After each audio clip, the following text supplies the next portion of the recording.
Use of relative pronoun. दूसरा उसमें जो बनता है, क्योंकि रिलेटिव प्रोनाउन रहेगा सबऑर्डिनेट क्लॉज में, क्लॉज चाहे सबऑर्डिनेट हो चाहे कैसा भी क्लॉज हो, उसमें एक फाइनाइट वर्ब जरूर होगा।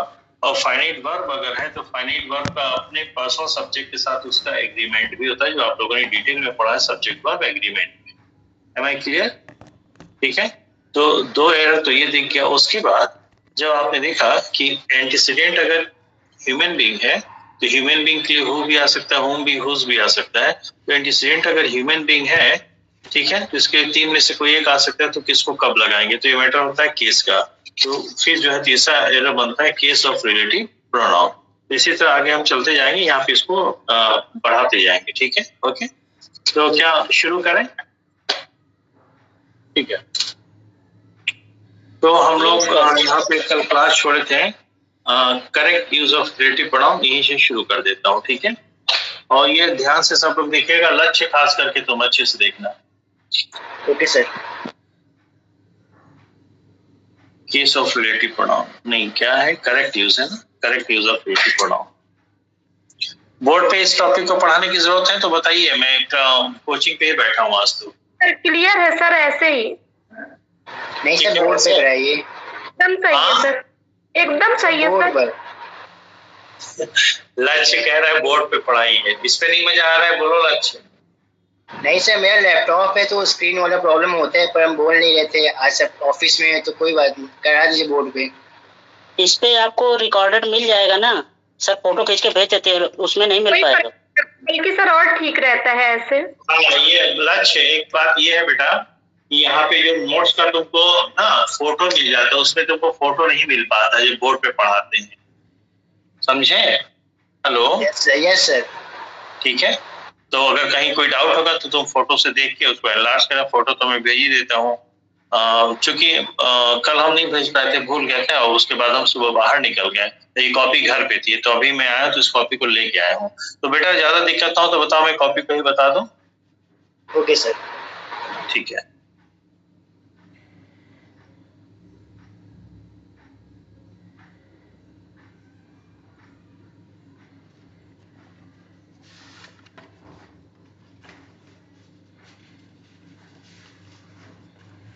ठीक है,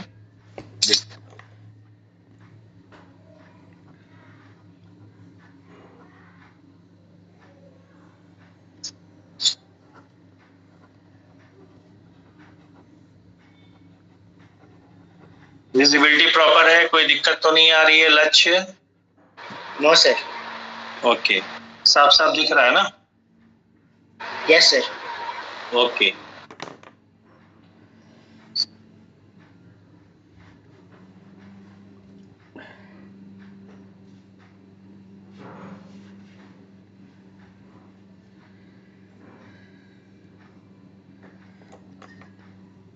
यहाँ पे क्या लिखा है, this is the man which teach English.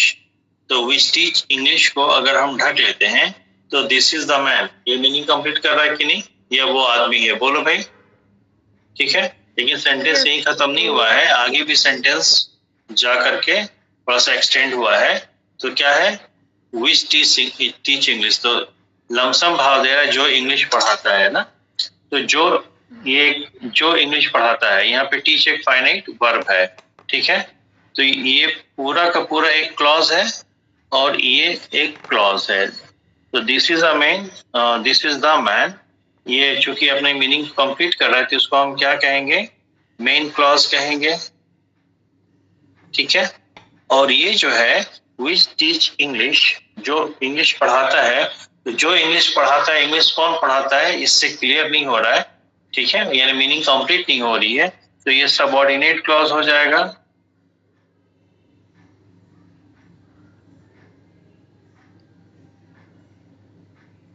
ठीक है, अब सबऑर्डिनेट क्लॉज जो इसमें एक रिलेटिव प्रोनाउन होगा ही होगा, तो इसको मुझे दोबारा लिखना पड़ेगा। अब देखो यहाँ सब रिकॉर्डेड मिल जाएगा लक्ष्य तुम्हें, है ना? Yes sir. दिस इज, वहां मिटा देते हैं हम, द मैन। अच्छा, इसीलिए ऐसा इंसिस्ट कर रही थी कि सर कॉपी पे ही पढ़ाइए। विच टीच, वैसे ही क्लियर रहता है देखने में भी। हाँ हाँ हाँ, ये सर बहुत अच्छा है।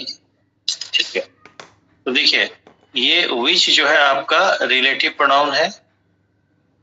अब रिलेटिव हो चाहे जो भी है तो प्रोनाउन ना, प्रोनाउन है तो किसी न किसी नाउन को रेफर करेगा। तो ये जिस नाउन को रेफर करता है उसी नाउन को एंटीसीडेंट कहते हैं, किसका? रिलेटिव प्रोनाउन का। तो ये एंटीसीडेंट हो गया,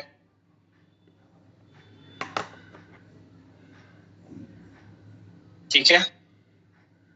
अब जो इंग्लिश पढ़ाते तो रिलेटिव प्रोनाउन तो है ही, लेकिन रिलेटिव प्रोनाउन जिस एंटीसीडेंट को रेफर कर रहा है वो एंटीसीडेंट क्या है? ह्यूमन बीइंग है। हाँ या ना?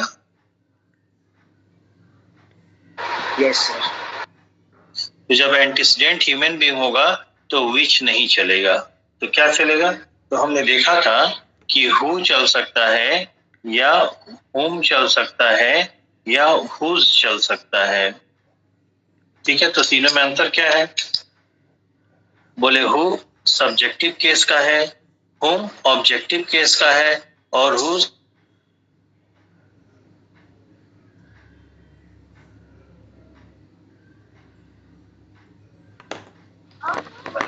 सबके यहाँ से स्क्रीन ऑफ हो गई है। स्क्रीन ऑफ हो गई है। लाइट कट गई है। लाइट कट गई है, लाइट कट गई है।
मेरी आवाज आ रही है आप लोगों को?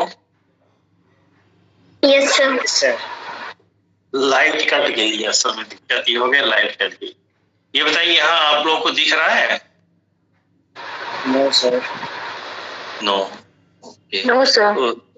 आपको कोई नहीं, परेशान मत, 2-4 मिनट वेट कर लेते हैं। हाँ, लाइट असल में हमारा ना बहुत दिनों से कोचिंग बंद थी तो इन्वर्टर जो है वो जवाब दे गया है और हम कोचिंग इस समय आते बहुत कम है तो इन्वर्टर वगैरह में पैसा नहीं खर्च करना चाह रहे। आ जाएगी लाइट, ज्यादा देर के लिए हम नहीं कटती है। सर ऐसे ही नो प्रॉब्लम सर। तो सर कॉपी में घर से ही ले लिया करिए ना, फिर आने की क्या जरूरत? नहीं, बात ये थी कि आज मैं यही था, आज वहाँ गया नहीं था तो मैं कोचिंग सुबह भी आके कोचिंग से क्लास लिया हूँ, फिर दोपहर में गया हूँ, लंच वंच किया हूँ, उसके बाद फिर शाम को 5 बजे से क्लास थी वो भी यहीं से लिया हूँ। तो चूंकि मैं 5 बजे यहाँ आ ही गया था तो 5:30 से 5:15 बजे तक हम क्लास लिए हैं यहाँ पे। तो फिर हमने कहा अब 40 मिनट बचा है, यहीं सीधे क्लास ले लें, चूंकि नेटवर्क बढ़िया है। सर ऑफलाइन ये लेते हैं और घर पे कोई न कोई इधर उधर आता जाता रहता है, डिस्टर्बेंस होता है, तो फिर ना लोग अभी मैं कोचिंग में हूँ, थोड़ा वेट कर लेते हैं और कोई अपने पास रास्ता नहीं है सिवाय वेट करने के, क्योंकि इस टॉपिक को आज हम खत्म करना चाह रहे थे, इसलिए हम कहें कि चलो कोचिंग में इत्मीनान से रहेंगे। घर पे भी ना हम एसी वाले रूम से ही क्लास लेते, गर्मी बहुत लगती है। आ गई लाइट आ गई, ठीक है। तो वहां लोग वेट करते रहते कि इनकी क्लास खत्म हो तो हम लोग एसी वाले रूम में आए।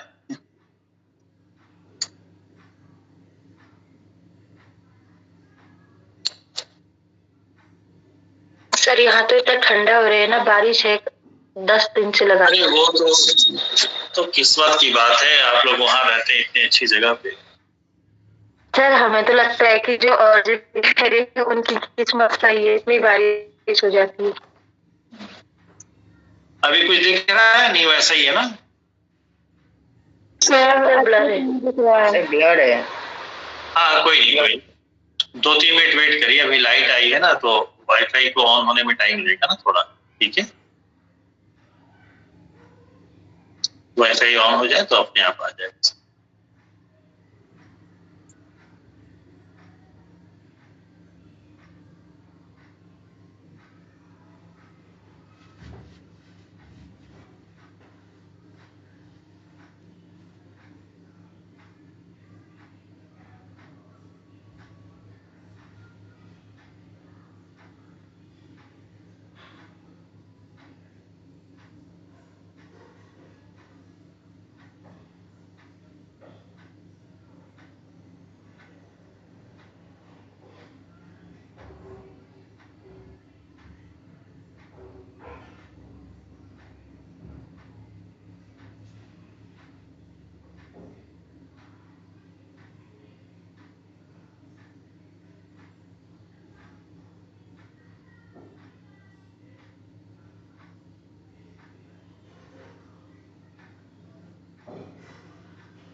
अभी देखिए कैसा है?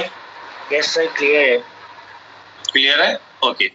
तो मैं ये कह रहा था, this is the man which teachers English. तो विच रिलेटिव प्रोनाउन है, ये रेफर करेगा एंटीसीडेंट को। एंटीसीडेंट यहाँ पे मैन है, मैन ह्यूमन बीइंग को शो कर रहा है, तो एंटीसीडेंट ह्यूमन बीइंग को शो कर रहा है, तो विच नहीं आएगा।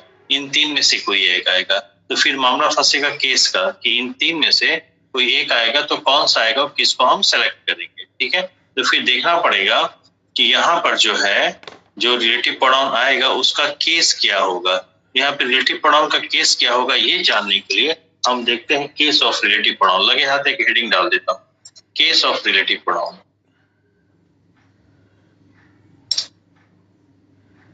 Case of relative pronoun.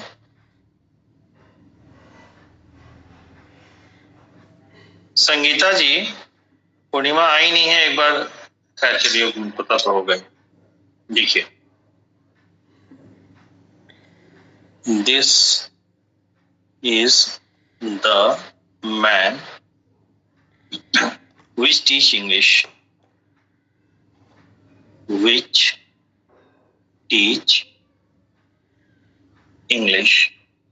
तो which तो गलत हो गया है, ठीक है, क्योंकि एंटीसीडेंट ह्यूमन बीइंग है। तो अब यहाँ जो भी रिलेटिव प्रोनाउन आएगा उसका कोई ना कोई केस होगा। जिस तरह से नाउन का केस होता है या पर्सनल प्रोनाउन का केस होता है, उसी तरह रिलेटिव प्रोनाउन का भी केस होता है। तो यहाँ जो रिलेटिव प्रोनाउन आएगा वो किस केस का होगा, ये कैसे पता करेंगे? तो ये पता करेंगे, ये आपका सबऑर्डिनेट क्लॉज है। सबऑर्डिनेट क्लॉज में एक वर्ब होगा, फाइनाइट वर्ब होगा। तो आपने देखा कि कोई भी सेंटेंस लिखते हैं सब्जेक्ट पर लिखते हैं और सब्जेक्ट के बारे में बताता फाइनाइट वर्ब है। तो जो फाइनाइट वर्ब सब्जेक्ट के बारे में बताता है वो तीन में से किसी एक टाइप का हो सकता है, या तो इंट्रांसिटिव हो सकता है, या ट्रांसिटिव हो सकता है, या वर्ब ऑफ इनकम्प्लीट प्रेडिकेशन हो सकता है। तो यहाँ पे ये जो टीच है यही आपका क्या है, फाइनाइट वर्ब है। अब ये फाइनाइट वर्ब है तो उसका कोई पर्सनल सब्जेक्ट जरूर होगा। क्योंकि सेंटेंस में जितने भी फाइनाइट वर्ब होंगे, हर फाइनाइट वर्ब का अपना एक पर्सनल सब्जेक्ट होता है। जैसे क्वेश्चन करिए, टीच इंग्लिश, इंग्लिश कौन पढ़ाता है? Who teach English? इंग्लिश कौन पढ़ाता है? बोलो भाई। मैन। मैन। तो इस टीच जो वर्ब है, इसका एक्चुअल सब्जेक्ट, प्रॉपर सब्जेक्ट कौन बन रहा है? मैन। क्लियर? तो ये फाइनाइट वर्ब है और इस फाइनाइट वर्ब के लिए ये जो एंटीसीडेंट है ये सब्जेक्ट का काम कर रहा है, यानी कि एंटीसीडेंट का केस क्या होगा? सब्जेक्टिव होगा। ये बात क्लियर है? ठीक है। और चूंकि रिलेटिव प्रोनाउन जो है एंटीसीडेंट को ही रेफर करता है, तो रिलेटिव प्रोनाउन जिस एंटीसीडेंट को रेफर करता है, या इसी को कुछ लोग ऐसे भी कह देते हैं कि रिलेटिव प्रोनाउन जिस एंटीसीडेंट को जोड़ता है, तो रिलेटिव प्रोनाउन जिस एंटीसीडेंट को जोड़ता है उस एंटीसीडेंट का जो भी केस होगा उसी केस का रिलेटिव प्रोनाउन आएगा। ठीक है। कहने का मतलब ये हुआ कि सब्जेक्टिव केस के एंटीसीडेंट को जोड़ने के लिए सब्जेक्टिव केस का रिलेटिव प्रोनाउन आएगा, ऑब्जेक्टिव केस के एंटीसीडेंट को जोड़ने के लिए ऑब्जेक्टिव केस का रिलेटिव प्रोनाउन आएगा, और पजेसिव केस का अगर एंटीसीडेंट है तो पजेसिव केस के एंटीसीडेंट को जोड़ने के लिए पजेसिव केस का ही रिलेटिव प्रोनाउन आएगा। ये बात समझ में आ रही है? हेलो? तो रिलेटिव प्रोनाउन किस केस का आएगा ये डिपेंड करता है, रिलेटिव प्रोनाउन किस केस में रखेंगे ये डिपेंड करता है कि रिलेटिव प्रोनाउन का एंटीसीडेंट किस केस का है। तो रिलेटिव प्रोनाउन का एंटीसीडेंट जिस केस का रहेगा उसी केस का रिलेटिव प्रोनाउन भी रखा जाएगा। बात समझ में आई? Yes sir. ठीक है। एक बात। दूसरी बात कि रिलेटिव प्रोनाउन का जो एंटीसीडेंट है उसका क्या केस है, ये जानने के लिए हम सबऑर्डिनेट क्लॉज के वर्ब के पास जाएंगे। ऑलराइट। तो यहाँ पे ये सबऑर्डिनेट क्लॉज तो है, यहाँ पे फाइनाइट वर्ब भी है, तो यहाँ पे दो पॉसिबिलिटी बनती है कि सबऑर्डिनेट क्लॉज में जो फाइनाइट वर्ब है उस फाइनाइट वर्ब का सब्जेक्ट या तो सबऑर्डिनेट क्लॉज में ही होगा या नहीं होगा। तो अगर सबऑर्डिनेट क्लॉज में उसका वर्ब का सब्जेक्ट अगर सबऑर्डिनेट क्लॉज में दिया है तब तो कोई बात नहीं, लेकिन अगर वर्ब का सब्जेक्ट सबऑर्डिनेट क्लॉज में नहीं है तो 100% इस वर्ब का सब्जेक्ट कौन बनता है? एंटीसीडेंट। तो एंटीसीडेंट चूंकि सब्जेक्ट हो जाएगा तो एंटीसीडेंट का केस क्या माना जाएगा? सब्जेक्टिव। तो जब सब्जेक्टिव केस का एंटीसीडेंट है तो उसको जोड़ने के लिए सब्जेक्टिव केस का रिलेटिव प्रोनाउन आएगा जो कि हु है। क्लियर? Yes sir. सर इस पे एक नोट भी लिखा दीजिए। बिल्कुल, मैं अभी लिखाता हूँ। मैं तीनों बता दूं तो लिखा देता हूँ। ठीक है। ओके। इसी सेंटेंस को मैं दोबारा जी बताएं। Yes sir.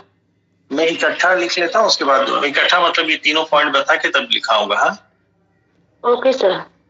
सर थोड़ा सा सर पीछे करिए सर, 1 सेकंड के लिए सर। 1 सेकंड रुक जाइए, प्रेम करता हूँ। 2 मिनट रुक जाइए।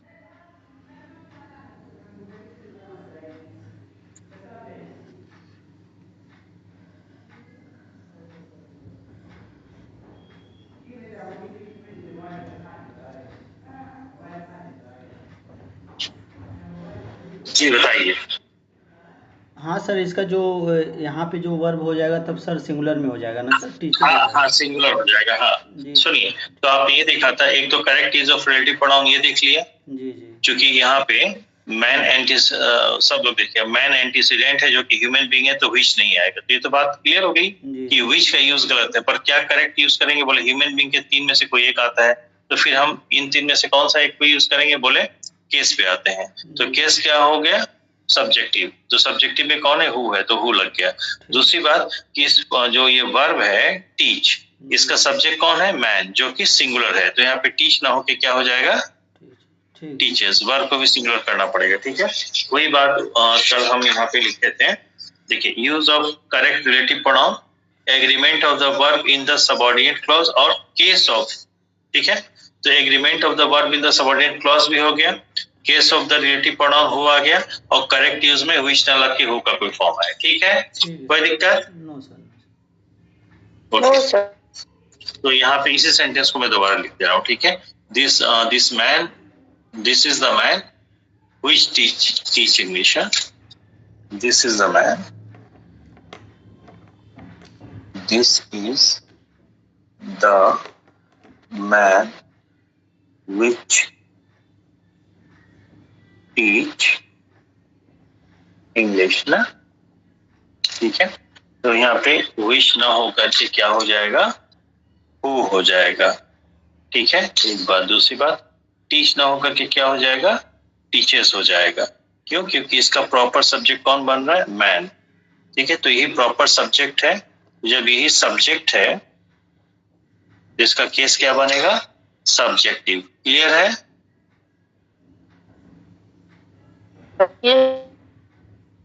ठीक है, ओके। तो ये एक पॉइंट हो गया।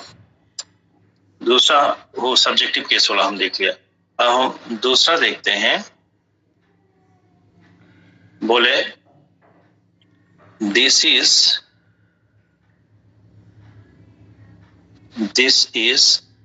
The teacher. ठीक है, आई हैव taught।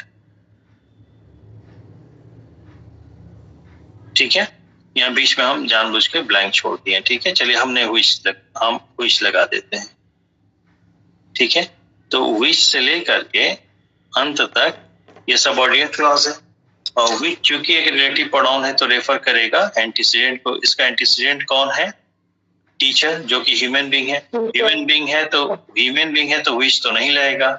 तो क्या लग सकता है, बोले जब ह्यूमन बीइंग है विच नहीं लगेगा तो यहाँ पे आ सकता है हु आ सकता है, हुम आ सकता है या हुज आ सकता है ना। तो हुज अगर आएगा तो ये पॉजेसिव केस है, हुम अगर आएगा तो ऑब्जेक्टिव है और हु अगर आएगा तो सब्जेक्टिव है। तो यहाँ पे क्या लिखे, तो हमें देखना पड़ेगा कि ये जो रिलेटिव प्रोनाउन है ये रेफर कर रहा है एंटीसीडेंट को। एंटीसीडेंट के रूप में एक नाउन है, तो एंटीसीडेंट जिस केस का होगा उसी केस का रिलेटिव प्रोनाउन हम यूज करेंगे। अगर एंटीसीडेंट सब्जेक्टिव केस का है तो सब्जेक्टिव केस का रिलेटिव प्रोनाउन, ऑब्जेक्टिव केस का है एंटीसीडेंट ऑब्जेक्टिव केस का रिलेटिव प्रोनाउन, और पॉजेसिव है तो पॉजेसिव। अब देखिए, तो इसका केस पता करने के लिए हम कहाँ जाएंगे, सबऑर्डिनेट क्लॉज का जो वर्ब है हैव टॉट, इसमें जाएंगे। तो हैव टॉट, ने पढ़ाया है। किसने पढ़ाया है भाई, टीचर ने। आई ने। टीचर, आई ने पढ़ाया है। तो यहाँ पे जो फाइनाइट वर्ब है उसका सब्जेक्ट है कि नहीं है, यस ध्यान से समझिए। तो सबऑर्डिनेट क्लॉज में जो वर्ब है, सबऑर्डिनेट क्लॉज के वर्ब का जो सब्जेक्ट है वो सबऑर्डिनेट क्लॉज में ही अवेलेबल है। Any doubt? Yes sir. Yes sir, doubt है कि नहीं है? No sir. No sir, none. ठीक है, ओके।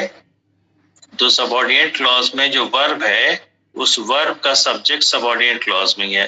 जब इस वर्ब का सब्जेक्ट ऑलरेडी यहाँ है तो इस वर्ब को अलग से अब किसी सब्जेक्ट की जरूरत नहीं है। यानी कि जब अलग से सब्जेक्ट की जरूरत नहीं है तो टीचर यानी कि एंटीसीडेंट जो है इस वर्ब के लिए सब्जेक्ट का काम नहीं करेगा। ऑलराइट? Yes sir. ओके, ठीक। उसके बाद हैव टॉट, ने पढ़ाया है। तो आपने देखा है कि जो भी वर्ब होगा वो या तो इंट्रांसिटिव हो या ट्रांसिटिव हो या वर्ब ऑफ इनकम्प्लीट प्रेडिकेशन होता है। तो पढ़ाने का काम किसने किया, आई ने। तो आई ने खुद को पढ़ाया या किसी और को पढ़ाया होगा, किसी और को पढ़ाया होगा। यानी कि मीनिंग वाइज टीच जो वर्ब है, टीच का थर्ड फॉर्म टॉट है। तो टीच का मतलब पढ़ाना, स्टडी का मतलब पढ़ना। तो पढ़ाई तो हम खुद से कर सकते हैं लेकिन पढ़ाएंगे किसी और को। तो टीच वर्ब जो है हमेशा ट्रांसिटिव है। तब वो जब वो ट्रांसिटिव है तो उसका ऑब्जेक्ट यहाँ पे होना चाहिए था। सबऑर्डिनेट क्लॉज में जो वर्ब यूज हुआ है वो ट्रांसिटिव वर्ब है और ट्रांसिटिव वर्ब है तो उसका ऑब्जेक्ट वहां पे होना चाहिए था। तो सबऑर्डिनेट क्लॉज में जो ट्रांसिटिव वर्ब है उस ट्रांसिटिव वर्ब का ऑब्जेक्ट सबऑर्डिनेट क्लॉज में दिया है या नहीं? नहीं दिया। नहीं दिया है सर। नहीं दिया है, पर पूरे सेंटेंस में कहीं दिया है क्या? आई ने पढ़ा है तो किसे पढ़ाया है? Yes sir. किसको पढ़ाया है? टीचर को। टीचर को पढ़ाया, हाँ या ना? जैसे प्रेम Yes, sir. टीचर है, सर्वेश टीचर है, ये दो लोग यहीं से पढ़े हैं ग्रामर, ठीक है? तो मैं कह Yes, सकता हूँ sir. देखो यही वो टीचर है जिसको मैंने पढ़ाया है, हाँ या ना? Yes sir. तो टॉट के लिए ऑब्जेक्ट कौन बन रहा है? टीचर, ठीक है? तो विच जो रिलेटिव प्रोनाउन है इसका एंटीसीडेंट टीचर है, तो जो एंटीसीडेंट है, एंटीसीडेंस का केस क्या है? ऑब्जेक्टिव, ऑब्जेक्ट है ये किसके लिए? इसी वर्ब के लिए, जो सबऑर्डिनेट क्लॉज में वर्ब है उसके लिए ये ऑब्जेक्ट का काम कर रहा है। इसका केस क्या माना जाएगा? ऑब्जेक्टिव केस ना। तो जब एंटीसीडेंट ऑब्जेक्टिव केस का है तो ऑब्जेक्टिव केस के एंटीसीडेंट को, ऑब्जेक्टिव केस के एंटीसीडेंट को जोड़ने के लिए किस केस का रिलेटिव प्रोनाउन चाहिए? ऑब्जेक्टिव केस, हाँ है ना? ऑब्जेक्टिव केस क्या है?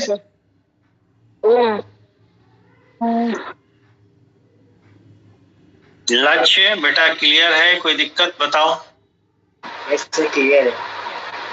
ठीक है, तो अगर आपसे कोई पूछता है कि हमें एंटीसीडेंट का केस पता, क्योंकि जब तक एंटीसीडेंट का केस नहीं पता चलेगा तब तक आप रिलेटिव प्रोनाउन का सही केस यूज ही नहीं कर पाएंगे। तो रिलेटिव प्रोनाउन का सही केस यूज करने के लिए या रिलेटिव प्रोनाउन का सही केस जानने के लिए, ठीक है, ओके, आपको पता करना होगा कि एंटीसीडेंट का क्या केस है। तो जिस केस का एंटीसीडेंट होगा उसी केस का रिलेटिव प्रोनाउन यूज करेंगे। Any doubt? ठीक है, ओके। लता है, संगीता जी हैं, साक्षी, प्रिया, सब सही चल रहा है? जी सर। ओके, आयशा, बाकी तो सब टीचर ही हैं, ठीक है। आयशा भी टीचर है भाई, आयशा भी केंद्रीय विद्यालय में पढ़ा रही हैं। Okay, third,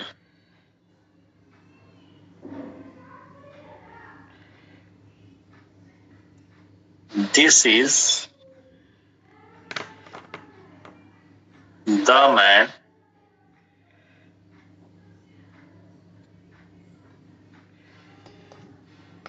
whom mobile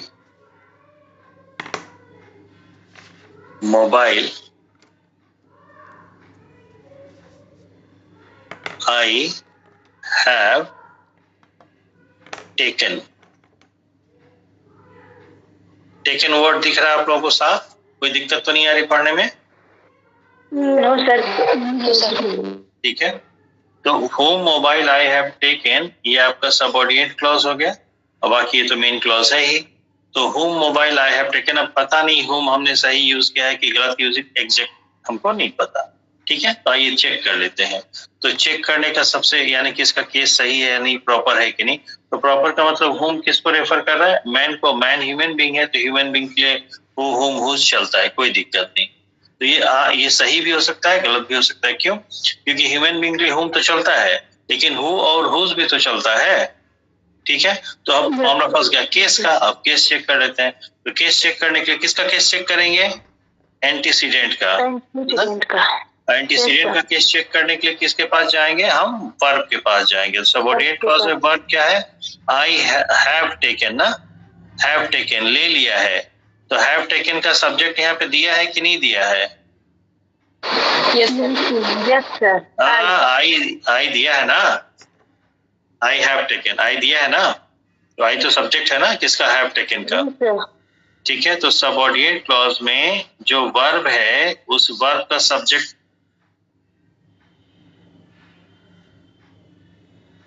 screen सबके चली गई है या फिर मुझे ही नहीं दिख रहा? लाइट चली गई, लाइट चली गई, नहीं दिख रहा। लाइट गई होगी।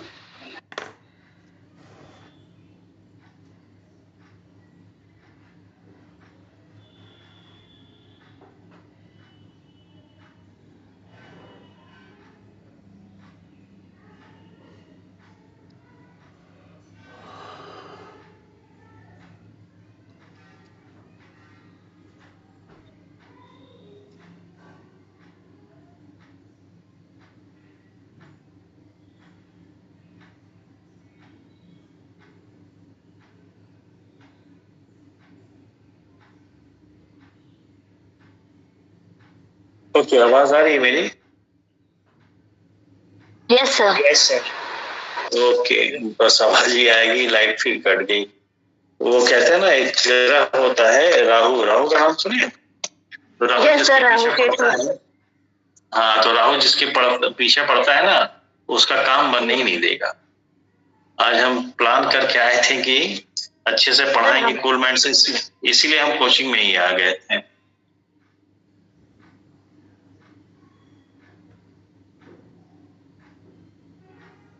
तो लग रहा है राहु जो है चैलेंज करता है। वेट कर रहे थे 2-4 मिनट, आ जाएगी। बहुत कहीं फॉल्ट होगा और कोई दिक्कत नहीं, क्योंकि इलाहाबाद का ये one of the VIP areas में से है ममफोर्डगंज। या कुछ नहीं तो हमको लग रहा है ममफोर्डगंज में कुछ नहीं तो 20-22 तो हाई कोर्ट के जज रहते होंगे, बाकी आईएएस पीसीएस तमाम ही मकान बनवा के रहते हैं।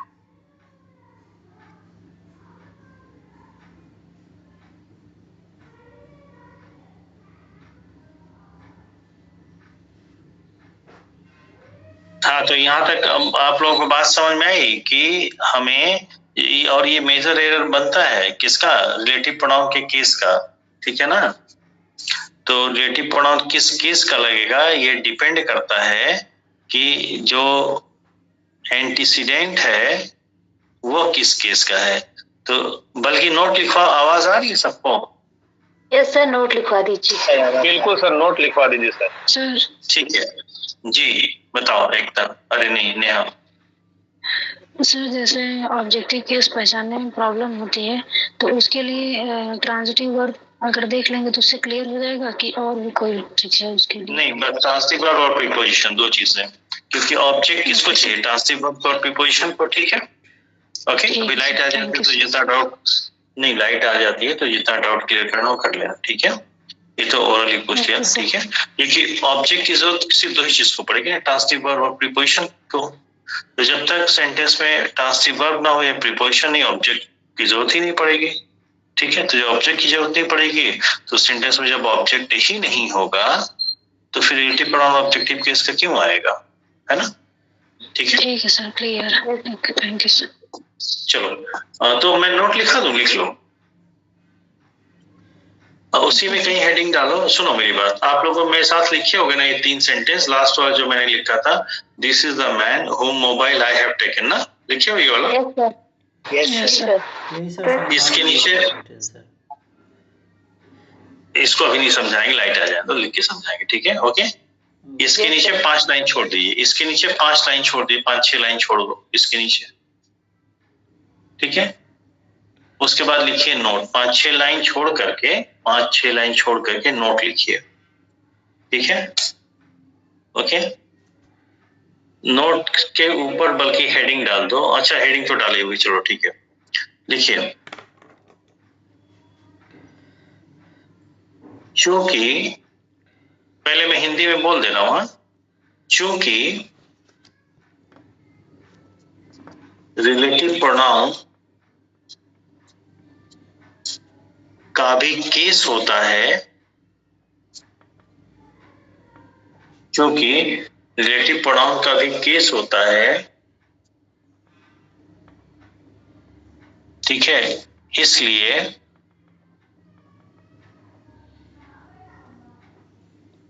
उसका केस, इसलिए उसके केस से संबंधित, इसलिए रिलेटिव प्रोनाउन के केस से संबंधित, बल्कि इसलिए रिलेटिव प्रोनाउन के केस से संबंधित भी एरर बनते हैं।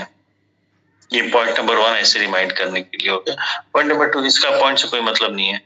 नंबर 2 लिखिए, रिलेटिव प्रोनाउन जिस एंटीसीडेंट को, रिलेटिव प्रोनाउन जिस एंटीसीडेंट को रेफर करता है,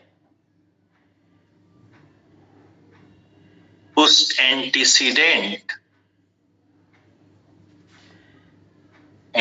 के बाद ब्रैकेट में noun oblique pronoun, noun oblique pronoun bracket में, उस एंटीसीडेंट का जो केस होगा, उस एंटीसीडेंट का जो केस होगा, उसी केस का, उस एंटीसीडेंट का जो केस होगा, उसी केस का रिलेटिव प्रोनाउन लगेगा। Full stop. पैराग्राफ चेंज करिए, पॉइंट नहीं डालना, बस पैराग्राफ चेंज करिए और ब्रैकेट में पूरा लिखिएगा जो लिखा रहा हूं। लाइट आ गई, वाईफाई ऑन होने में टाइम लगेगा, तब तक लिख लीजिए, ठीक है। हाँ, यदि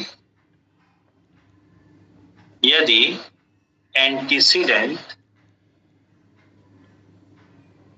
सब्जेक्टिव केस का हो तो रिलेटिव प्रोनाउन सब्जेक्टिव केस का ही आएगा। Full stop. यदि एंटीसीडेंट ऑब्जेक्टिव केस का हो तो रिलेटिव प्रोनाउन ऑब्जेक्टिव केस का ही आएगा। और यदि, एक सेकंड रुक जाइए सर थोड़ा। ओके, आराम से। सर थोड़ा फास्ट बोलते हैं, फिर फेयर में प्रॉब्लम हो जाती है सर, थोड़ा स्लो। कोई नहीं, ठीक है। अभी तक नहीं दिक्कत है, देखिए। यस सर, हो गया वैसे सर। और यदि एंटीसीडेंट ऑब्जेक्टिव केस का हो तो ऑब्जेक्टिव केस के पॉजिटिव आएगा ना, सब्जेक्टिव ऑब्जेक्टिव हो गया, पॉजिटिव ना। हाँ सर। और यदि एंटीसीडेंट पॉजिटिव केस का हो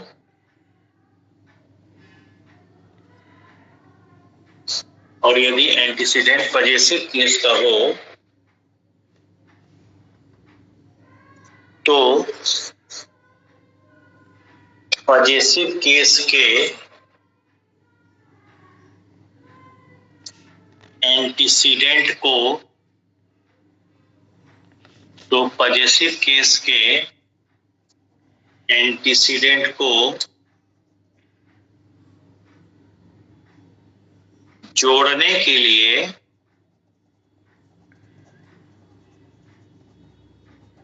पॉजिटिव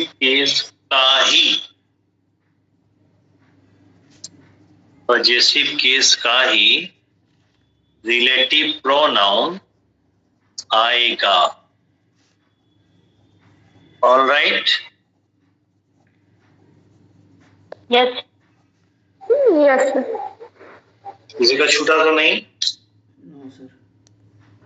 नो सर। एक सेकेंड, वाईफाई भी ऑन हो गया है।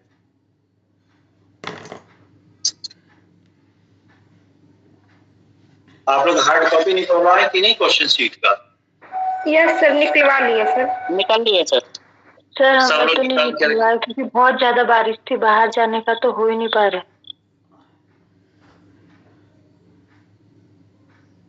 Yes sir.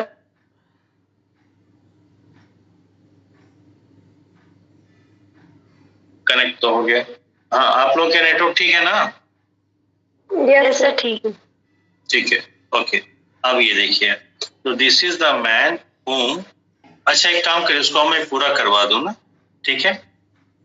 सब्जेक्टिव तो ये क्लियर हो गया कि एंटीसीडेंट सब्जेक्टिव का है, ऑब्जेक्टिव का, पॉजिटिव का तो क्रमशः वही लगेगा, ठीक है। उसके बाद फोर्थ पॉइंट लिखिए, ठीक है।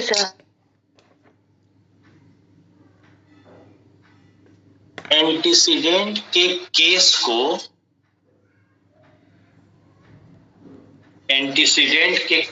को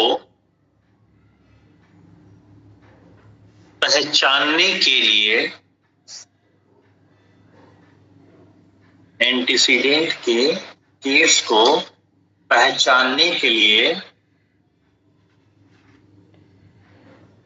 सबऑर्डिनेट क्लॉज के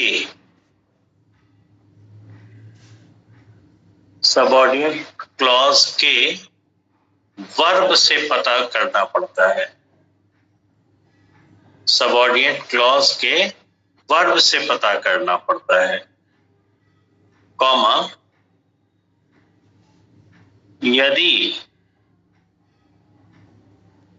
यदि सबऑर्डिनेट क्लॉज के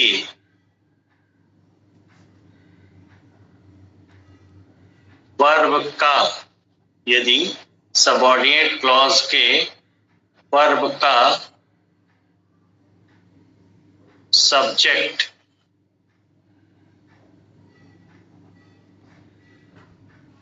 एंटीसीडेंट ही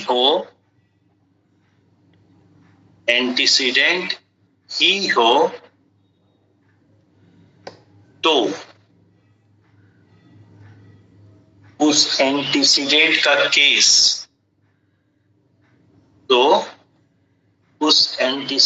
का केस सब्जेक्टिव ही होगा। ठीक है, और ऐसी परिस्थिति में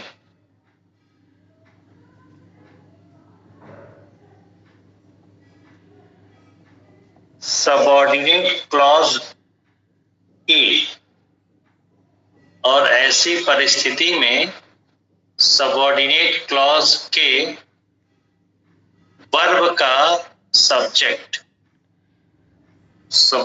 क्लॉज के वर्ब का सब्जेक्ट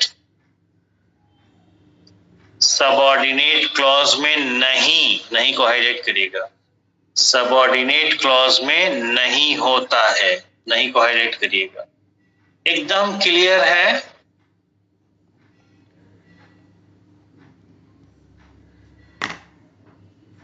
सबऑर्डिनेट क्लॉज में नहीं होता है। क्लियर है? मेरी आवाज आ रही है? एकदम क्लियर है भाई? समझ में आ रहा है ना? ठीक है, ये देखिए एग्जाम्पल ले लीजिए। ये देखिए, ये सारे एग्जाम्पल ही तो लिखे गए हैं यहाँ पे। देखिए, सब लोग देख लीजिए भाई। This is the man who teachers English. तो टीचर्स यहाँ पे वर्ब है, तो यही सबऑर्डिनेट क्लॉज है। सबऑर्डिनेट क्लॉज में फाइनाइट वर्ब है। इस फाइनाइट वर्ब का प्रॉपर सब्जेक्ट यहाँ पे दिया है क्या? No sir. तो टीचर्स का सब्जेक्ट कौन बना? मैन, जो कि एंटीसीडेंट है ना। ये बात आपने लिखा है।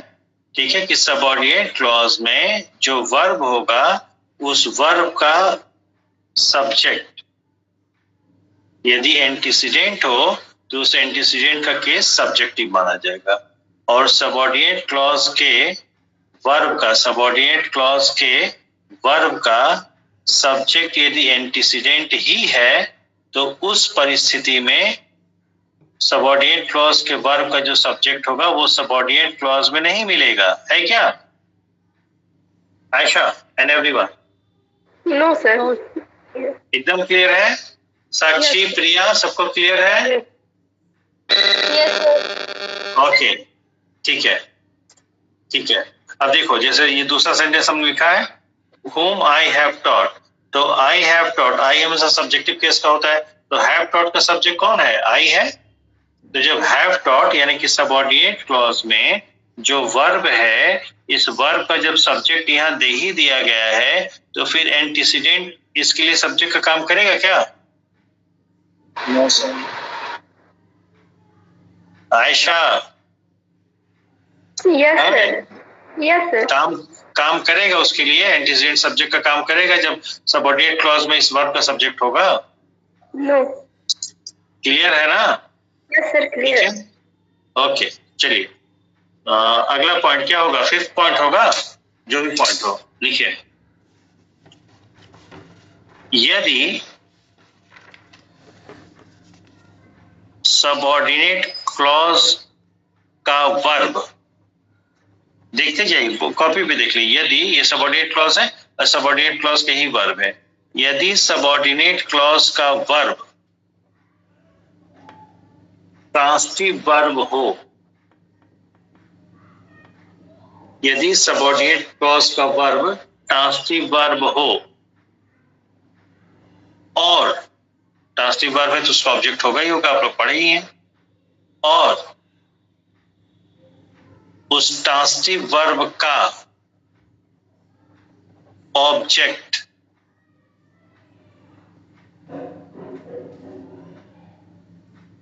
सबऑर्डिनेट क्लॉज में नहीं दिया गया हो, नहीं को हाईलाइट करिएगा, नहीं दिया गया हो, बल्कि उस ट्रांसिटिव वर्ब का ऑब्जेक्ट एंटीसीडेंट ही हो, बल्कि उस ट्रांसिटिव वर्ब का ऑब्जेक्ट, उस ट्रांसिटिव वर्ब का ऑब्जेक्ट एंटीसीडेंट ही हो, तो उस एंटीसीडेंट का केस ऑब्जेक्टिव माना जाएगा, तो उस एंटीसीडेंट का केस ऑब्जेक्टिव माना जाएगा। Any doubt?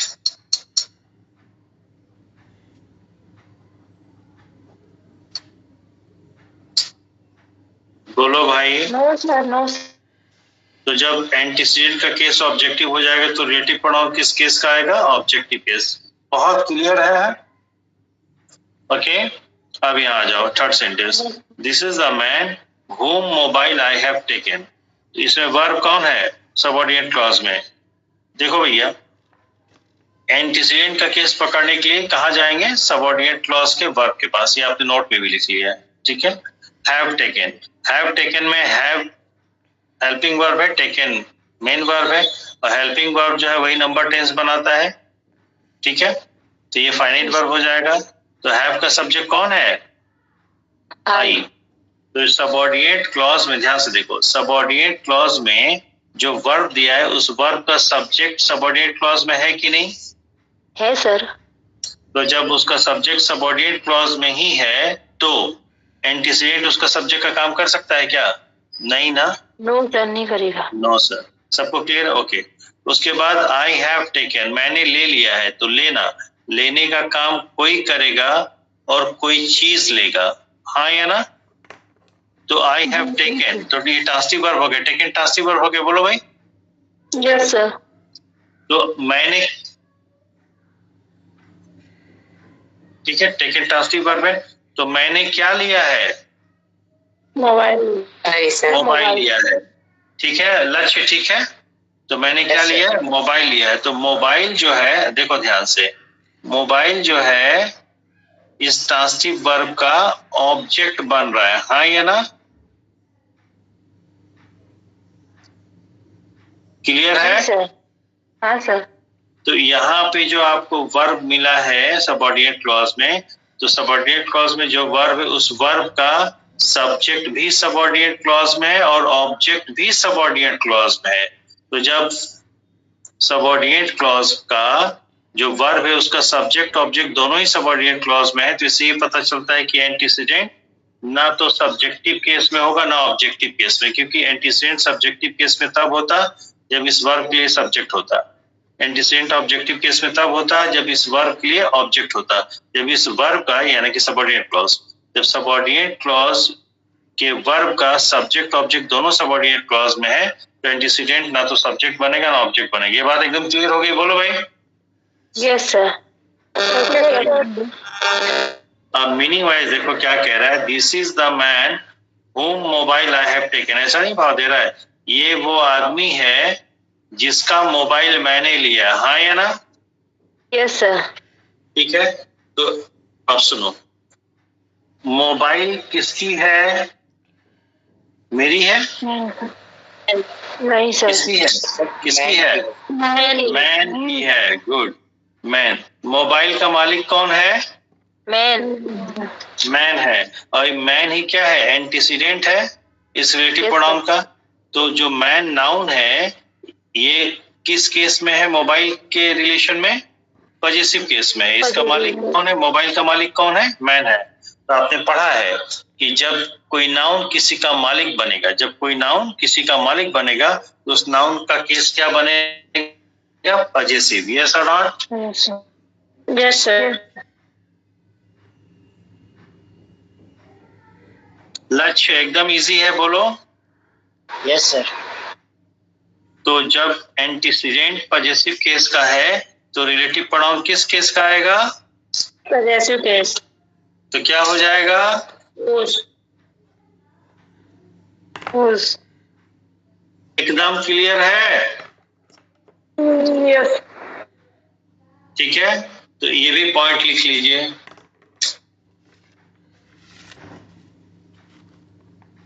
लिखिए, यदि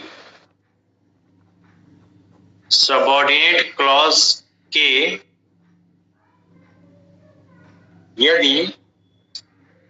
सबऑर्डिनेट क्लॉज के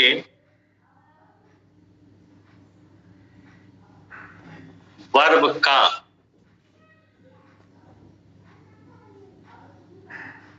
सब्जेक्ट और ऑब्जेक्ट, वर्ब का सब्जेक्ट और ऑब्जेक्ट दोनों ही सबऑर्डिनेट क्लॉज में दिए हों तो जो एंटीसीडेंट होगा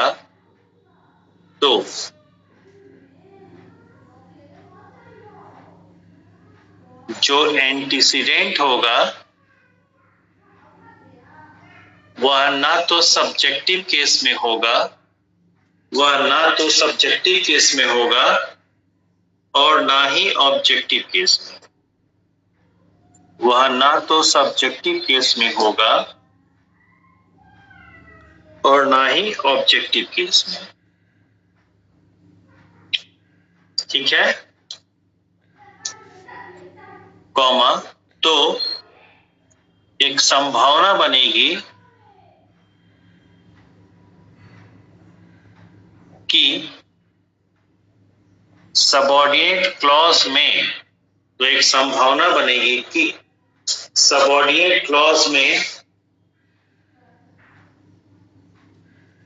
किसी नाउन पर, सबऑर्डिनेट क्लॉज में किसी नाउन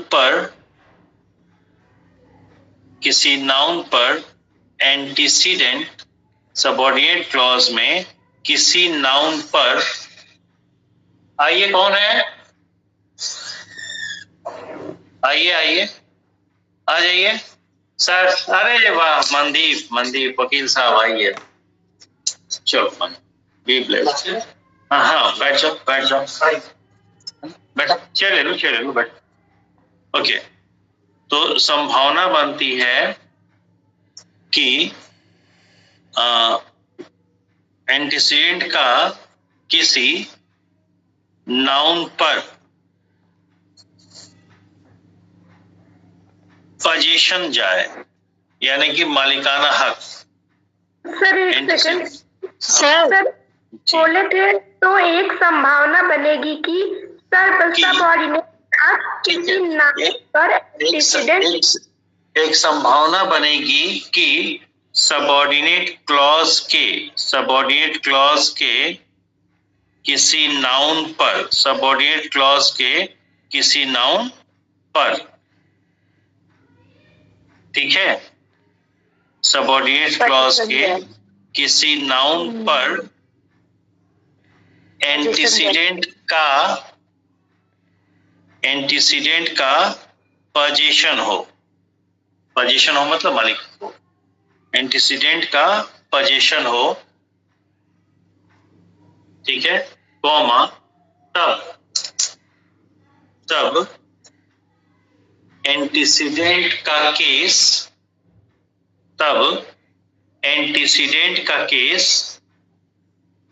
पजेसिव होगा। तब एंटीसीडेंट का केस पजेसिव होगा। ठीक है ना, छूटा तो नहीं? नो सर, नो ओके, एकदम क्लियर है यहाँ तक? किसी को और कुछ पूछना है?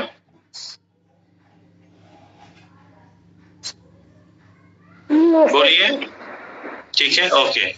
तो रिलेटिव प्रोनाउन का कब कौन सा केस लगेगा, कैसे पता करेंगे? बोले एंटीसीडेंट का केस पता करना पड़ेगा। एंटीसीडेंट के केस से रिलेटिव प्रोनाउन का केस पता करेंगे। ठीक है, ओके जी ठीक है, ओके। और जिस केस का एंटीसीडेंट होगा उसी केस का रिलेटिव प्रोनाउन लगेगा। ऑल राइट, ठीक है। उसके बाद हम आ जाते हैं, हाँ बोलिए, कोई दिक्कत? बोलिए बोलिए, ठीक है, यस सर। ओके। तो ये देखिए, एक पॉइंट हमने लिखा था केस ऑफ रिलेटिव प्रोनाउन। तो ये केस ऑफ रिलेटिव प्रोनाउन एकदम पूरी तरह से हो गया, कोई दिक्कत नहीं है। No sir. Correct use of relative pronoun में भी 2 ही पॉइंट हुआ, बाकी है, तो वो ये लंबा चलेगा। Agreement of the verb in the subordinate clause, ये देख लेते हैं। ठीक है, एक हेडिंग डाल के एग्रीमेंट ऑफ द वर्ब।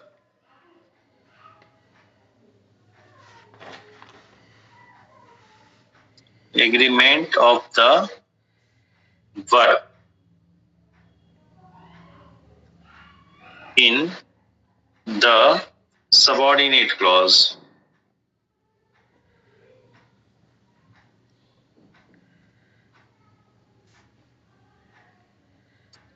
आज जितना आप लोगों ने बढ़िया नोट लिखा है या डेफिनेशन लिखा है, जो भी कह लीजिए, एक्सप्लेनेशन लिखा है कि केस को कैसे पहचानेंगे, शायद ही किसी किताब से इतना क्लियर हो। ओके,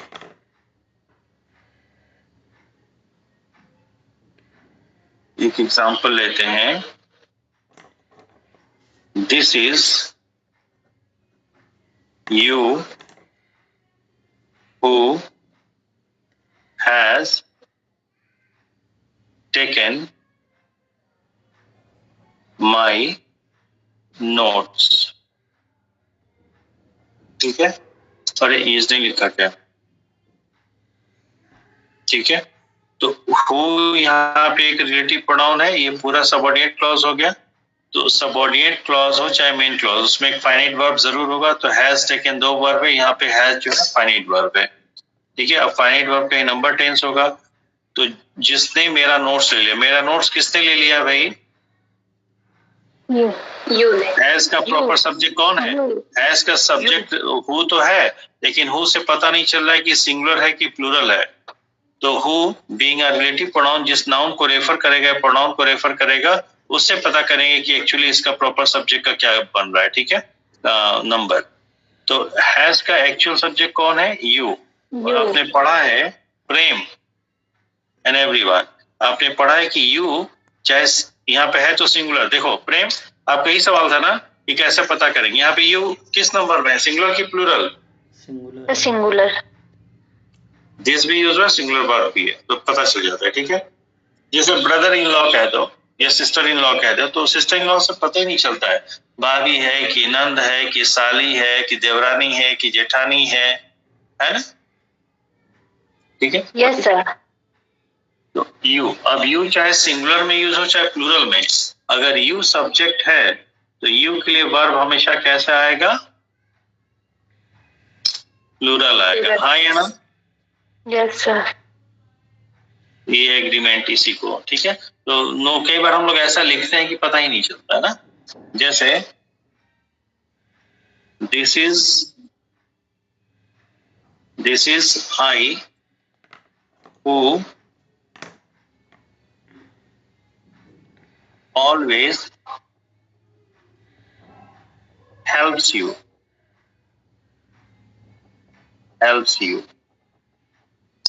तो यहाँ पे ये आपका who always helps you, ये बन रहा है सबऑर्डिनेट क्लॉज। और सबऑर्डिनेट क्लॉज में हेल्प्स एक वर्ब है। हेल्प, हमेशा हेल्प कौन करता है? आई। तो आई के लिए अगर be form of the verb को छोड़ करके, बी फॉर्म मतलब एम है, वाज है को छोड़ करके बाकी हैव फॉर्म आएगा, डू फॉर्म आएगा तो हमेशा प्लूरल आएगा। पर यहाँ पे आपने क्या कर दिया, सिंगुलर कर दिया, तो यहाँ पे हेल्प्स आएगा या हेल्प आएगा?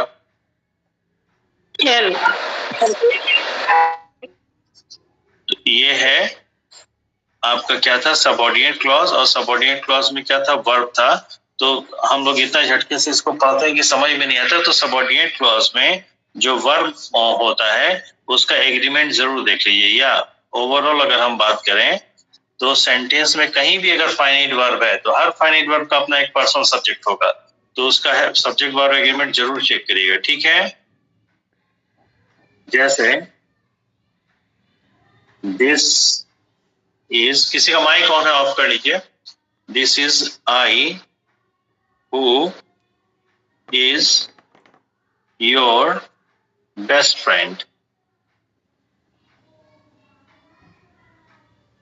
ये मैं हूं जो तुम्हारा सबसे अच्छा मित्र हूं। तो सेंटेंस पढ़ के तो ठीक लग रहा है, कोई दिक्कत की बात नहीं है, ठीक है।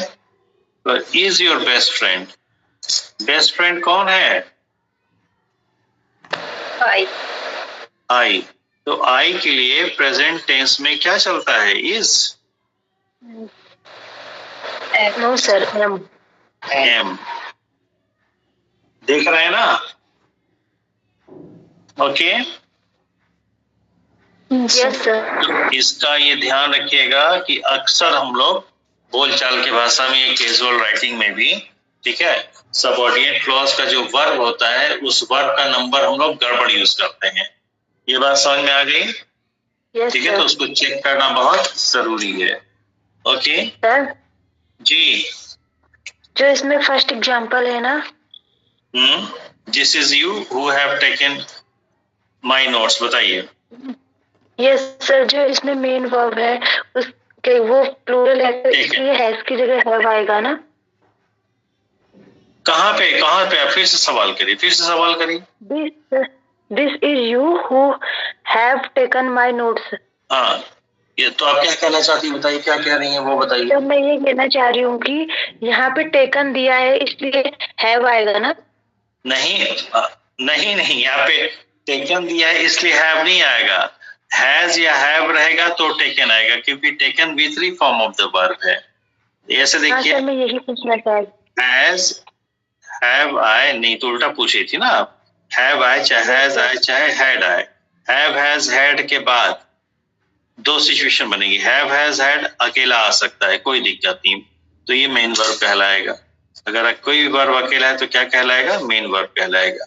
लेकिन हैव, हैज और हैड के बाद यदि कोई दूसरा वर्ब आता है, हैव हैज हैड के बाद यदि कोई दूसरा वर्ब आता है तो हमेशा थर्ड फॉर्म में रहेगा। ये बात समझ में? Yes, sir. तो उस परिस्थिति में हैज हैव हैड जो है वो हेल्पिंग वर्ब कहलाएगा, क्योंकि ये कैसा वर्ब हो जाएगा, मेन वर्ब हो जाएगा। ये बात सुन, इस बात को आप उल्टा पूछ रही थी। यहाँ टेकन लगा है इसलिए हैव, ये टेकन लगा इसलिए हैव क्या नहीं, हैव है इसलिए टेकन आया। ठीक है? Okay sir. जी सर। ओके, तो भाई एक पॉइंट ये भी क्लियर हो गया, agreement of the verb in the subordinate clause. बोलो। Yes sir. Case of the relative pronoun भी क्लियर हो गया, तो 2 पॉइंट क्लियर हो गए। ठीक है, तीसरा पॉइंट हमने क्या लेना था, correct use of relative pronoun. तो correct use of relative pronoun में हु, हुम, हुज आ ही गया।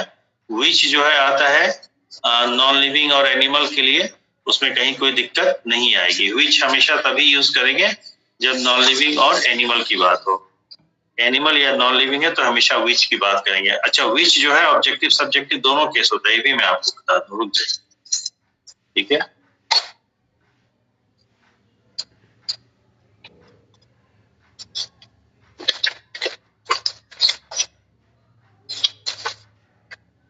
दोबारा केस इधर हम कर दे रहे हैं, आप लोग समझ लीजिएगा। ठीक है,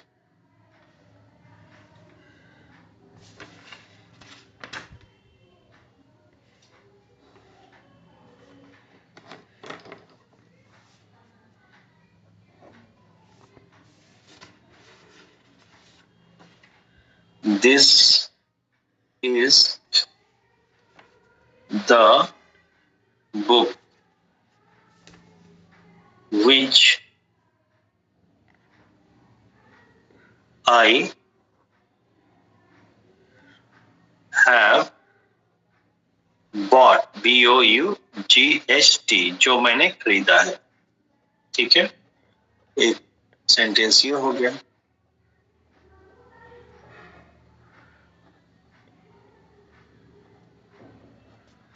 This is the book which was stolen। ठीक है, तो ये साफ साफ दिख रहा है कि which was stolen ये सबऑर्डिनेट क्लॉज है। ये ऊपर देखिए which I have bought ये भी सबऑर्डिनेट क्लॉज है ना।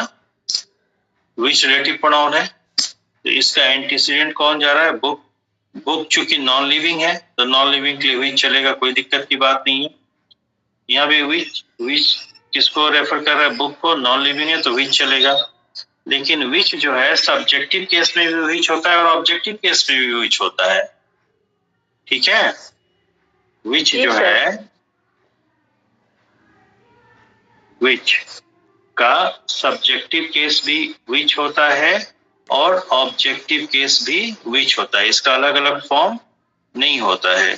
तो हो सकता है किसी एग्जाम में अंडरलाइन करके पूछ दे ये सब्जेक्टिव है कि ऑब्जेक्टिव। तो कैसे पता करेंगे which सब्जेक्टिव है कि? क्योंकि who, whom, whose में तो पता चल जाता है who सब्जेक्टिव है, whose पजेसिव है, सॉरी whose ऑब्जेक्टिव है और whom पजेसिव है। ठीक है, लेकिन यहाँ कैसे पता करेंगे? तो फिर हमको देखना पड़ेगा ये रिलेटिव प्रोनाउन जिस एंटीसीडेंट को रेफर कर रहा है, ये रिलेटिव प्रोनाउन जिस एंटीसीडेंट को जोड़ रहा है, ठीक है, वह किस केस का है। तो ये देखते हैं दूसरे सेंटेंस से, which was stolen, was stolen जो चुरा लिया गया। यहाँ पे was stolen वर्ब है कि नहीं बताइए? Yes sir. ठीक है, तो was stolen वर्ब है सबऑर्डिनेट क्लॉज में। तो सबऑर्डिनेट क्लॉज में जो वर्ब है उस वर्ब का सब्जेक्ट, इसमें was फाइनाइट वर्ब है, इस फाइनाइट वर्ब का सब्जेक्ट सबऑर्डिनेट क्लॉज में है या नहीं है? नहीं है। तो एक लॉजिकल पॉसिबिलिटी की मैं बात कर रहा हूँ, लॉजिकल पॉसिबिलिटी की। तो जब इस सबऑर्डिनेट क्लॉज का जो सब्जेक्ट है वो सबऑर्डिनेट क्लॉज में नहीं है तो कौन हो सकता है? एंटीसीडेंट हो सकता है। यस ठीक है, सर। दूसरी बात कि was stolen, क्वेश्चन करिए व्हाट was stolen, क्या चुरा लिया गया? Book sir. बुक। तो यहाँ पे जो एंटीसीडेंट है वो किस केस का है? सब्जेक्टिव। तो जब एंटीसीडेंट ही सब्जेक्टिव केस का है तो सब्जेक्टिव केस के एंटीसीडेंट को जोड़ने के लिए किस केस का रिलेटिव प्रोनाउन चाहिए? सब्जेक्टिव। तो इससे पता चलता है कि which यहाँ पे किस केस में है? Subjective. Am I clear? Yes.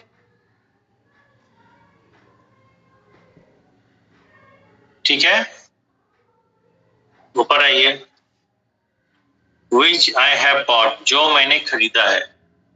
तो have bought ये वर्ब है कि नहीं?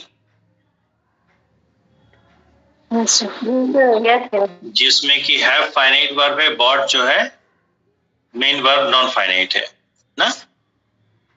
तो have bought जो सबऑर्डिनेट क्लॉज में वर्ब है उसका सब्जेक्ट सबऑर्डिनेट क्लॉज में है कि नहीं है? है सर। आई है ना।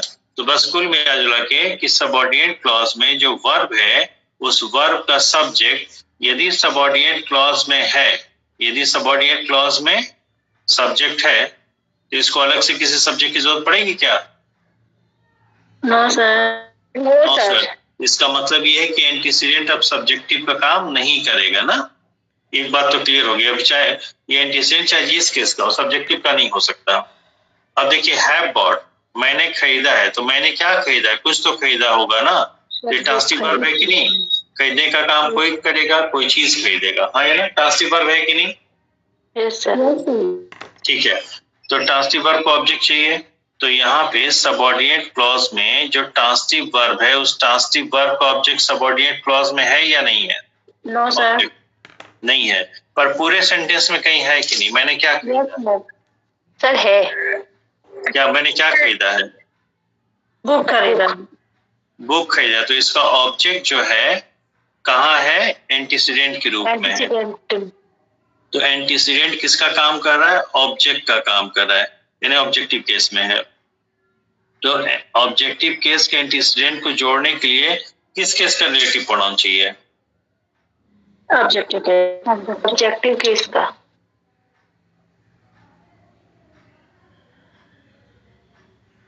तो आप कह सकते हैं कि यहाँ पे विच ऑब्जेक्टिव केस में है और यहाँ पे विच किस केस में है? सब्जेक्टिव केस में। Any doubt? No doubt. उसी तरह से दैट का भी दो केस होता है। दैट भी दो केस में सेम फॉर्म लिए रहता है। दैट का सब्जेक्टिव केस भी होता है और दैट का ऑब्जेक्टिव केस भी होता है। ठीक है? यस। इसका भी उसी तरह पता करेंगे। ठीक है भाई? अब आइए, तो आपने विच देख लिया, हु देख लिया, हुम देख लिया, हुज। अच्छा, हुज का भी हम बता देते हैं। देखो, लोगों को जनरली लगता है कि हुज जो है हमेशा ह्यूमन बीइंग के लिए आता है, ऐसा नहीं है। ठीक है?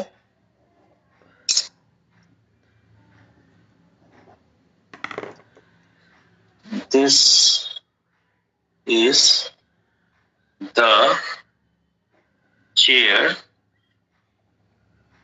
whose leg is broken। ठीक है? तो क्या कह रहा है? यह वो चेयर है जिसका पैर टूटा हुआ है ना? यस। ठीक है? तो लेग इज ब्रोकन। लेग किसका? चेयर का। से चलिए, is broken. Is broken verb है। इसका सब्जेक्ट कौन बन रहा है? What is broken? Leg. Leg. Leg एक नाउन है, सब्जेक्टिव केस में है। बोलो भाई। जी सर। और ये नाउन भी है अपने आप में। लेग किसका? चेयर का। चेयर का। तो चेयर का जो है पोजीशन जा रहा है किस पर? लेग पर। हाँ या ना? तो कोई यहाँ आपसे पूछे, बस इतना ही, चेयर को ही अंडरलाइन, ध्यान से देखिएगा, चेयर को ही अंडरलाइन करके कोई पूछ दे यहाँ पे जो एंटीसीडेंट चेयर है वो किस केस में है? किस केस में भाई? इससे एक बात ये भी पता, अच्छा, पॉजिटिव केस में जो एंटीसीडेंट है वो नाउन है कि प्रोनाउन है? नाउन है। और आपने ये पढ़ा है, होल्ड ऑन, आपने ये पढ़ा है कि किसी भी नाउन को पॉजिटिव केस में लिखने के लिए उसमें अपोस्ट्रोफी एस या नहीं तो सिर्फ एस लगा, अगर वो एस में खत्म हो तो सिर्फ एस लगाते हैं। हाँ या ना? बोलो भाई। लेकिन आप यहाँ देख रहे हैं, यहाँ आप देख रहे हैं कि ये नाउन पॉजिटिव केस में बिना अपोस्ट्रोफी के या बिना अपोस्ट्रोफी एस के। हाँ या ना? Yes sir. ठीक है सर्वेश, प्रेम? हाँ सर, ठीक है सर। बढ़िया चीज मिला ना? हाँ सर। ठीक है, तो एक नोट क्या हम लोग लिख लें यस सर। कि a noun without apostrophe or without apostrophe s can be in possessive case। हाँ या ना? Yes sir. अच्छा यार, मुझे बात दूसरी बताई थी, हम भटक गए। ठीक है, ये बात जो कही वो सही बात है, ये हमें हुज बताना था। तो हुज है तो पॉजिटिव केस का हमेशा, लेकिन जनरली हमें लगता है कि हुज का यूज हम तब करते हैं जब एंटीसीडेंट ह्यूमन बीइंग हो। ऐसा नहीं है। ठीक है? Whose in the possessive case can be used for human being, for non-living objects or for animals। Any doubt? No sir. ठीक है, तो आइए एक नोट लिख लेते हैं और ये बहुत इंपॉर्टेंट है। ठीक है, देखिए कुछ पॉइंट्स तो ऐसे आ गए हैं जो शायद ही किसी राइटर के किताब में मिले। ठीक है? A noun in the possessive case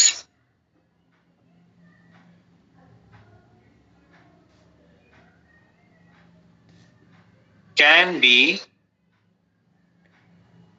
written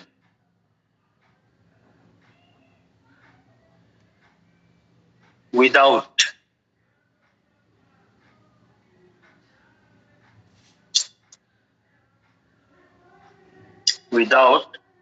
apostrophe.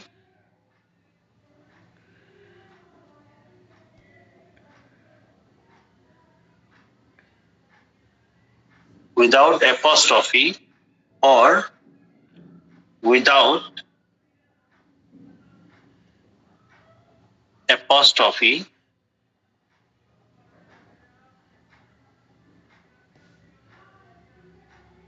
and s. एकदम क्लियर है ना?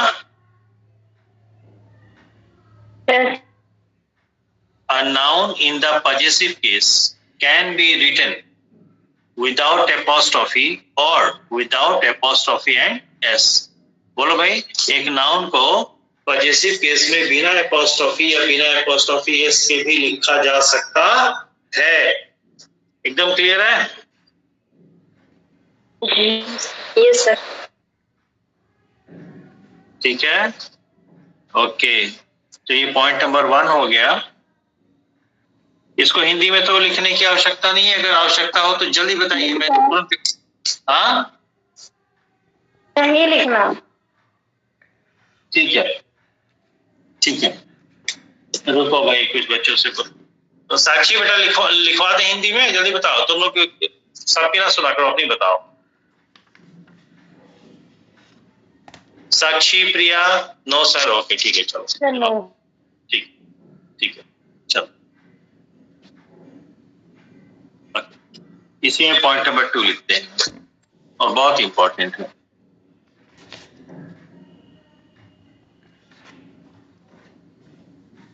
आज पूर्णिमा नहीं आई ना? हाँ, ये whose in the possessive case, whose in the possessive case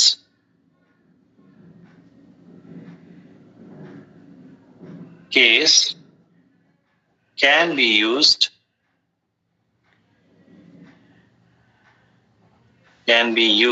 for human का मतलब human being, animals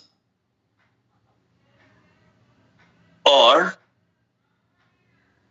non living things.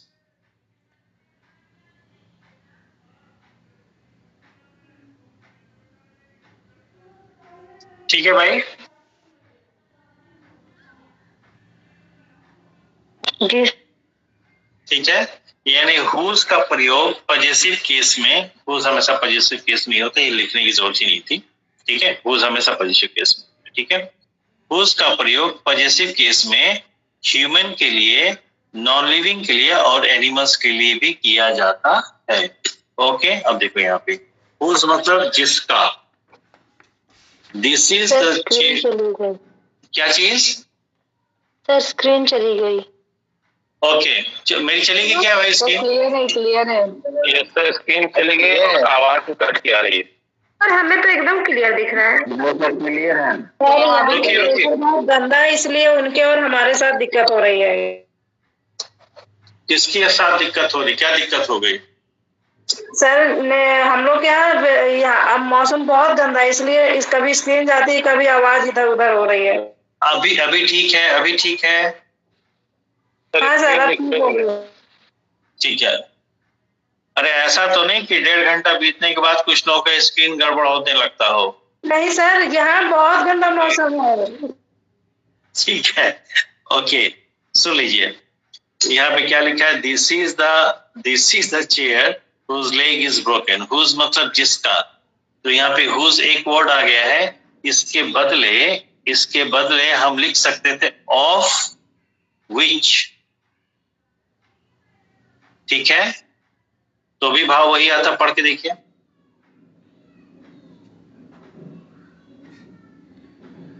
ठीक है, तो कहने का ये मतलब है कि ऑफ विच जो है, ऑफ विच जिसका ऑफ विच जो है इज इक्वल्स टू क्या होता है, हुज होता है। बात समझ में आई? ठीक है।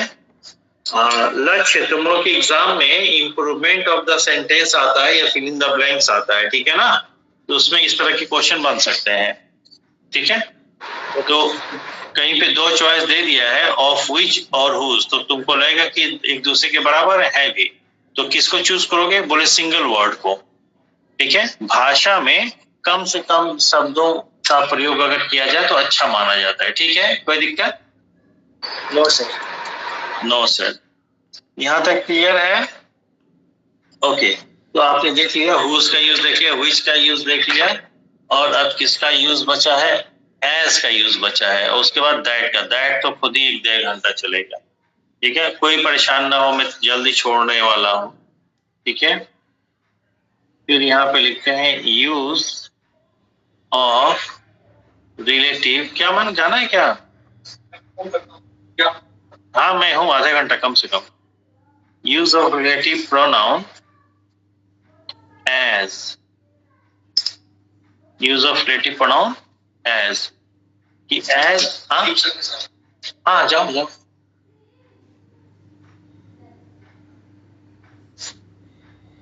Use of relative pronoun as relative pronoun का यूज कैसे करते हैं, ठीक है।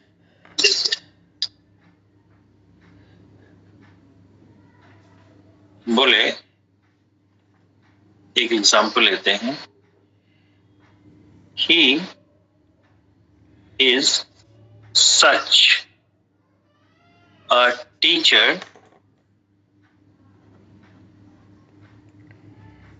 That we need.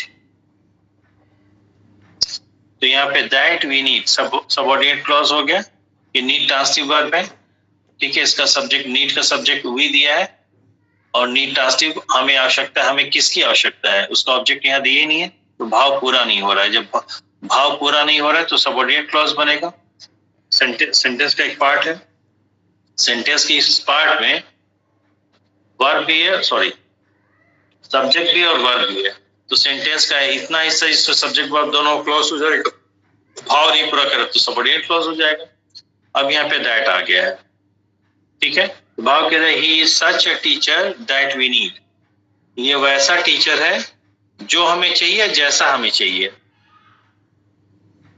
जैसा चाहिए। तो इसमें देखना ये पड़ता है, पढ़ के तो ये ठीक लग रहा है, इनफॉर्मली इसको ऐसे बोलते भी हैं, लेकिन अगर जो एंटीसीडेंट है, एंटीसीडेंट के पहले सच का प्रयोग हो गया हो, या मेन क्लॉज में, ये पूरा मेन क्लॉज है ना, एंटीसीडेंट के पहले या यूं कह ले मेन क्लॉज में, अगर मेन क्लॉज में सच का प्रयोग हो गया हो तो रिलेटिव प्रोनाउन दैट का यूज ना करके एज का यूज करते हैं। किसका?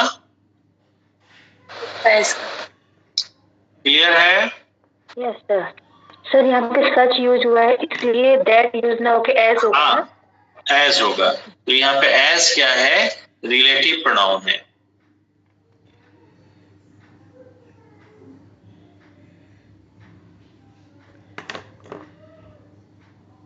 ठीक है। तो यहाँ पे दो बातें हैं, सच हो चाहे सेम हो, ठीक है। SUCH, सच एंड सेम, नहीं एंड नहीं, और एक बार में कोई एक ही आएगा ना। सच हो या फिर सेम हो, ठीक है। उसके बाद जो रिलेटिव प्रोनाउन आएगा वो एज ही आएगा,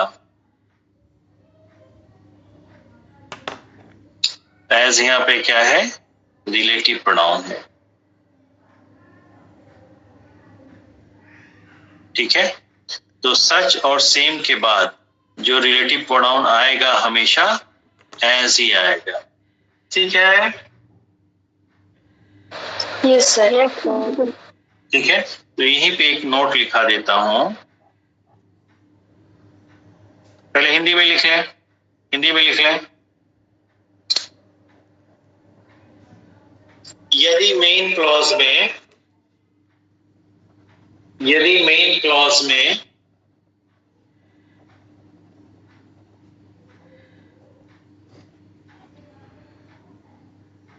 सच या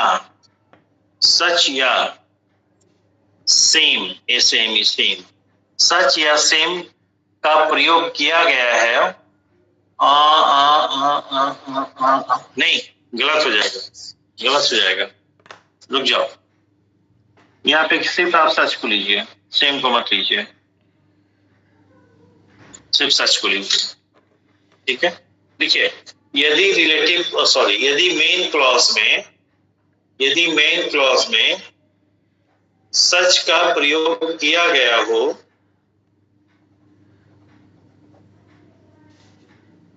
तो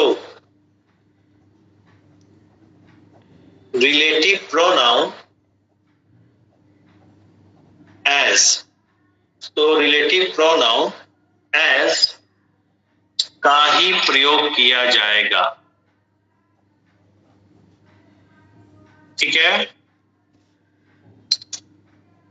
जी सर। देखो यहाँ पे मैं इंग्लिश में लिख देता हूं, रिलेटिव प्रोनाउन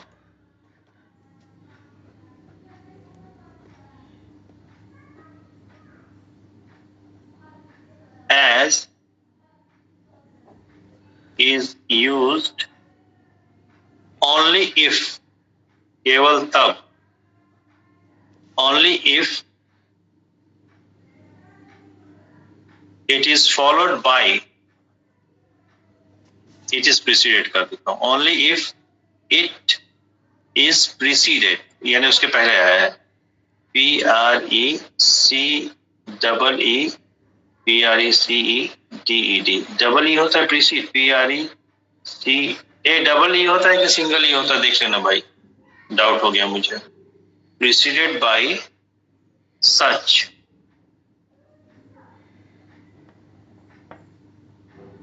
ठीक है, ओके। जी सर। तो यहाँ पे इतनी बातें हो गई कि हम correct use of relative pronoun में, ठीक है। ये तो देखो, use of correct relative pronoun, सही रिलेटिव प्रोनाउन का प्रयोग, तो इसमें हु का, हुम का, हुज का देख लिया, ठीक है, विच का देख लिया, एज का देख लिया, ठीक है, दैट बचा है और व्हाट बचा है, एग्रीमेंट देख लिया, केस देख लिया, इसमें दैट और व्हाट बचा है। व्हाट का मैं तुरंत करा देता हूँ, तुरंत खत्म हो जाएगा ये।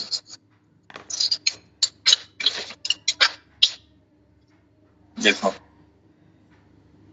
Use of relative pronoun what,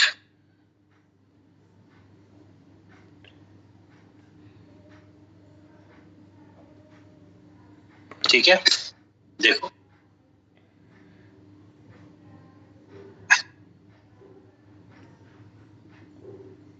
nobody knows, ठीक है, what she knows, एक एग्जाम्पल है। दूसरा एग्जाम्पल मैं लिख देता हूं,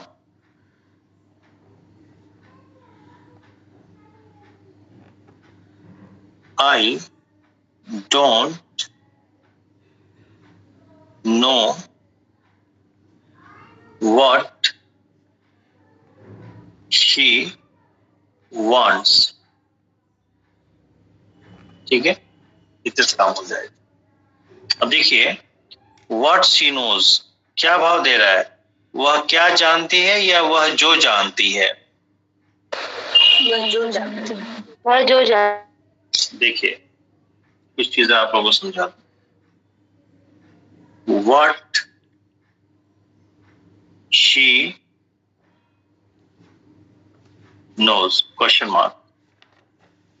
ये what she knows जो है, ये किसी सेंटेंस का पार्ट है या अपने आप में एक कंप्लीट सेंटेंस है? किसी सेंटेंस का part, complete sentence. What does she know, ये सेंटेंस का पार्ट है, कंप्लीट सेंटेंस जैसे लिखा गया है? कंप्लीट है सर। क्या भाव आ रहा है भाई? What does she know, वो क्या जानती है? ना। तो आप लोगों ने देखा होगा कि जैसे विच अभी देखा, ठीक है। जैसे अगर हम कहें which is your pen, which is your pen, ठीक है, WHICH, which is your pen, ठीक है। तो अभी आपने देखा कि विच जो है रिलेटिव प्रोनाउन था, लेकिन यहाँ पे सेंटेंस का क्या मीनिंग आ रहा है, जल्दी बताइए। कौन सी तुम्हारी कलम है ना, तो यहाँ पे विच जो है दो क्लॉज का रिलेशन बनाने आया है या क्वेश्चन कर रहा है? क्वेश्चन कर रहे हैं। क्वेश्चन कर रहा है। तो जब क्वेश्चन कर रहा है तो इसको हम क्या कहेंगे, interrogative. Yes.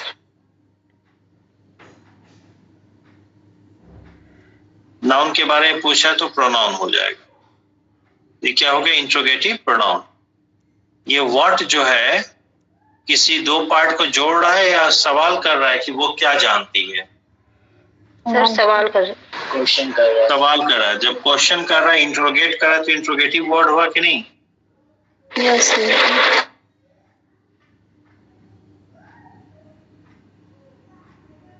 What does she know, जो भी जानते उसको नाम से बुलाओगे तो नाउन हो जाएगा। तो नाउन को रेफर करे तो प्रोनाउन, तो इंटरोगेटिव प्रोनाउन हो जाएगा। तो आपने देखा कि व्हाट इंटरोगेटिव प्रोनाउन, अब तक बचपन से हम लोग ये पढ़ते आए थे कि हु भी इंटरोगेटिव प्रोनाउन होता है, व्हिच भी इंटरोगेटिव प्रोनाउन होता है, हुम भी इंटरोगेटिव प्रोनाउन होता है, हुज भी इंटरोगेटिव प्रोनाउन होता है, व्हाट भी इंटरोगेटिव प्रोनाउन, यानी कि इंटरोगेटिव वर्ड्स हैं, हाँ या ना। तो हु हो, हुम हो, हुज हो, व्हाट हो, व्हिच हो, जिसको कि अभी आपने देखा कि रिलेटिव प्रोनाउन है, वही अपने आप में इंटरोगेटिव प्रोनाउन भी होता है।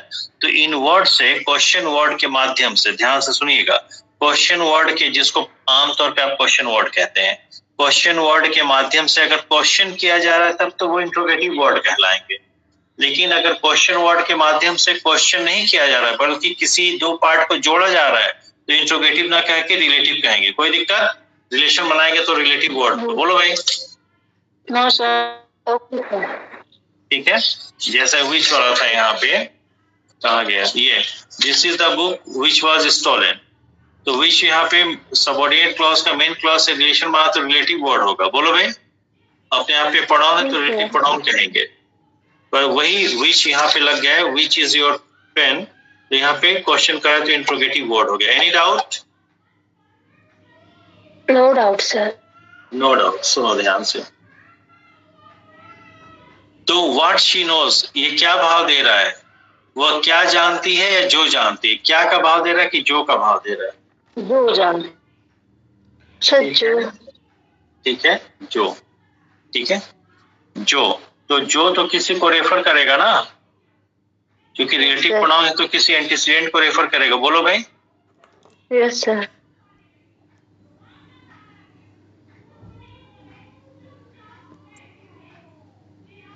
तो क्या लिखा गया? Nobody knows what she knows, कोई नहीं जानता जो वो जानती है, ये भाव है ना। Yes sir. तो सेंटेंस का मीनिंग तो कंप्लीट ही है, कोई नहीं जानता जो वो जानती है, हाँ या ना।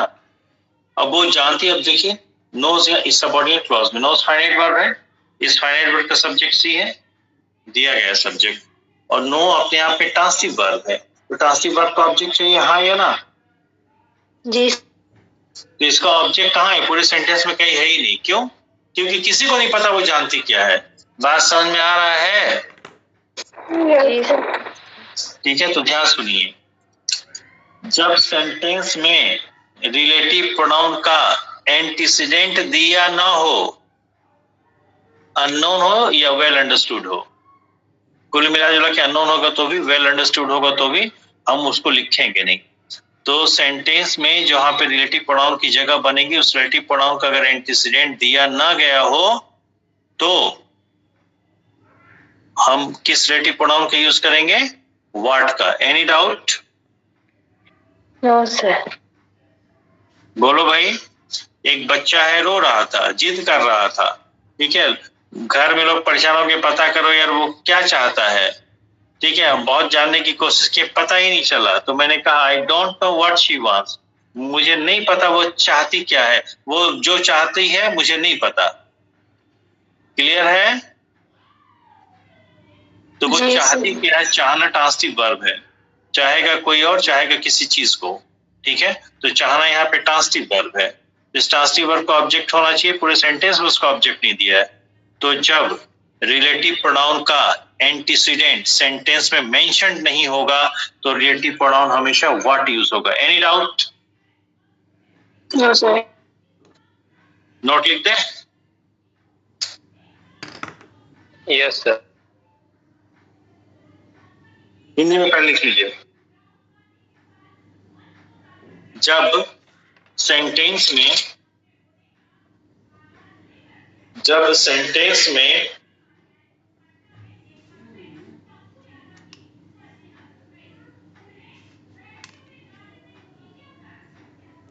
रिलेटिव प्रोनाउन का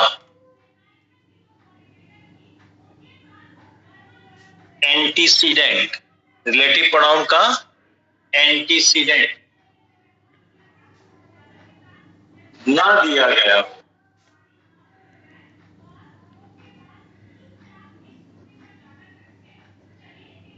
तो रिलेटिव प्रोनाउन व्हाट को सिंगल इन्वर्टेड कॉमा में, तो रिलेटिव प्रोनाउन व्हाट का ही यूज किया जाता है, ठीक है।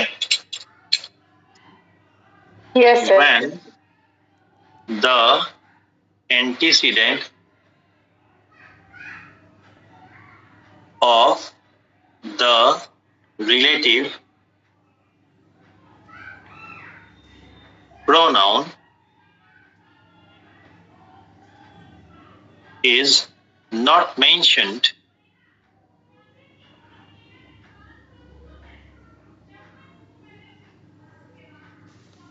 in the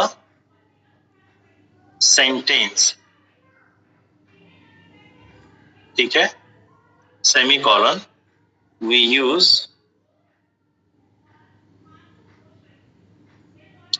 what as a relative pronoun, ठीक है। Yes sir. No sir? Yes sir. Yes sir, ठीक है भाई, ठीक है। Yes okay. तो बहुत काम हो गया आज, ऐसा लग रहा है ना। इतना ही काम ना बोर्ड पे करने बहुत टाइम लगता है, ये आज नहीं हो पाता कि कॉपी में ना थोड़ा जैसे बोर्ड पे लंबा लिखना पड़ता है ना, थोड़ा 8 फीट का बोर्ड है, 8 फीट हाथ फैलाना पड़ता है, टाइम ज्यादा लगता है। अब देखो ध्यान से, use of correct relative pronoun में सब हो गए, बस दैट का यूज बचा है, ठीक है। एग्रीमेंट ऑफ द वर्ब हो गया, सबऑर्डिनेट क्लॉज में case of the relative pronoun हो गया। अब इसको एक पॉइंट और बढ़ाते हैं, ठीक है। Defining and non defining relative clause,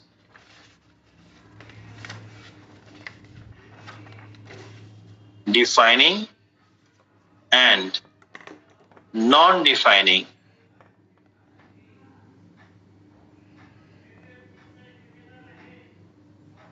relative clause. Relative clause किसे कहते हैं? सबऑर्डिनेट क्लॉज को, ठीक है। जी सर। ओके, एक पॉइंट और, वर्ड ऑर्डर, शब्दों का क्रम एग्जाम में आता है, हर एग्जाम में आता है, लक्ष्य तुम्हारे लिए तो बहुत ही इंपॉर्टेंट है ये। Word order, WORD, word order का मतलब क्रम। Word order in the subordinate clause,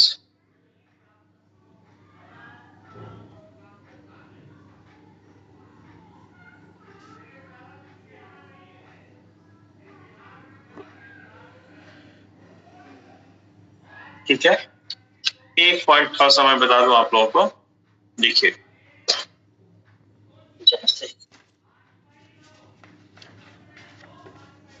who है, whom है, whose है, which है,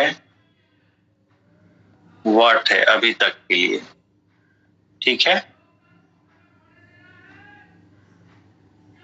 ये अगर इंटरोगेट करने का भाव देंगे तब इनको हम कहेंगे इंट्रोगेटिव प्रोनाउन, या एडजेक्टिव भी, इसमें से 2 वर्ड एडजेक्टिव भी होते हैं, विच ऑफ वर्ड एडजेक्टिव भी होता है, ठीक है।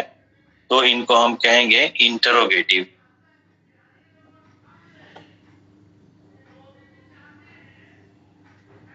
इंट्रोगेटिव वर्ड में कह दे रहा हूं, प्रोनाउन और एडजेक्टिव ना लिखिए, interrogative words.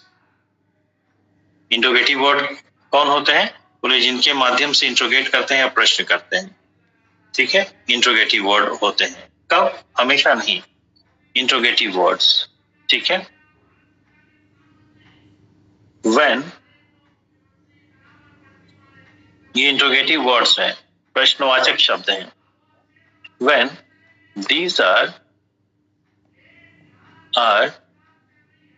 used for asking question, एकदम क्लियर है। ये इंट्रोगेटिव वर्ड कहलाएंगे जब इनका प्रयोग प्रश्न पूछने के लिए करते हैं, क्वेश्चन करने के लिए करते हैं। एकदम क्लियर है भाई, ठीक है। लेकिन द सेम वर्ड्स, ठीक है, who, whom, whose, प्रेम, सर्वेश, निशा, कुछ ज्यादा कंटेंट मिल रहा है पहले की तुलना में? ज्यादा डिटेल में जा रहा है मामला? Yes sir. नहीं सर, ठीक जा रहा, समझ में ज्यादा आ रहा है। हाँ, अच्छा, ठीक है। बहुत ज्यादा क्लियर होती जा रही है। whom, whose, which, whom, who, whom, whose, which, what, ठीक है। ये क्या होते हैं? रिलेटिव वर्ड्स होते हैं, relative.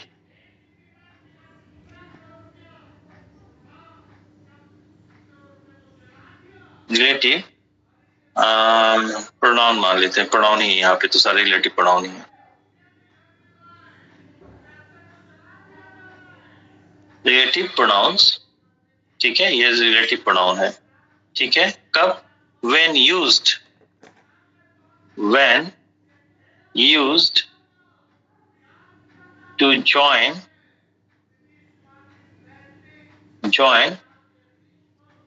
subordinate clause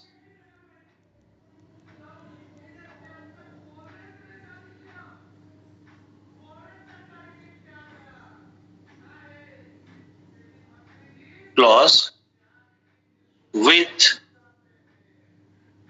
the main clause। चंदा है? Yes sir. ओके, समझ में आ रहा है बेटा? Yes sir. अब देखो यहाँ पे हम एक नोट, मैं यहाँ जगह छोड़ना भूल गया, यहाँ पे एक नोट लिखेंगे। सुनो, यहाँ पे एक नोट लिख लो इनके लिए, यहीं पे नोट लिख लो इसके लिए। मैं हिंदी में बोल रहा हूँ, लिखिए, हिंदी वालों को ही ज्यादा जरूरत है। लिख तो सभी ले, लिखिए। जब इन वर्ड्स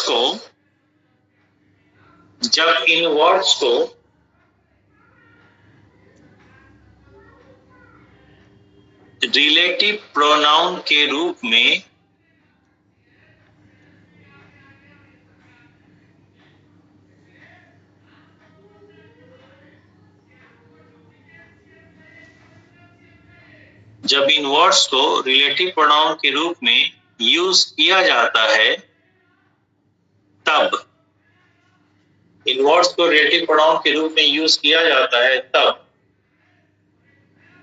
ये जो का भाव देते हैं। जो, हिंदी में जो को सिंगल इन्वर्टेड कॉमा में जो। जब भी आप कहेंगे जो, तो लगता है किसी को दर्शा रहे हैं, किसी को रेफर कर। क्लियर है? यस। ओके, इस वाले का नोट ऊपर लिख लीजिए, यहाँ लिख लीजिए, इस वाले का नोट यहाँ लिख लीजिए।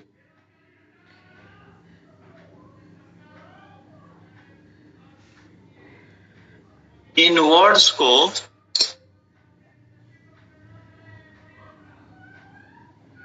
जब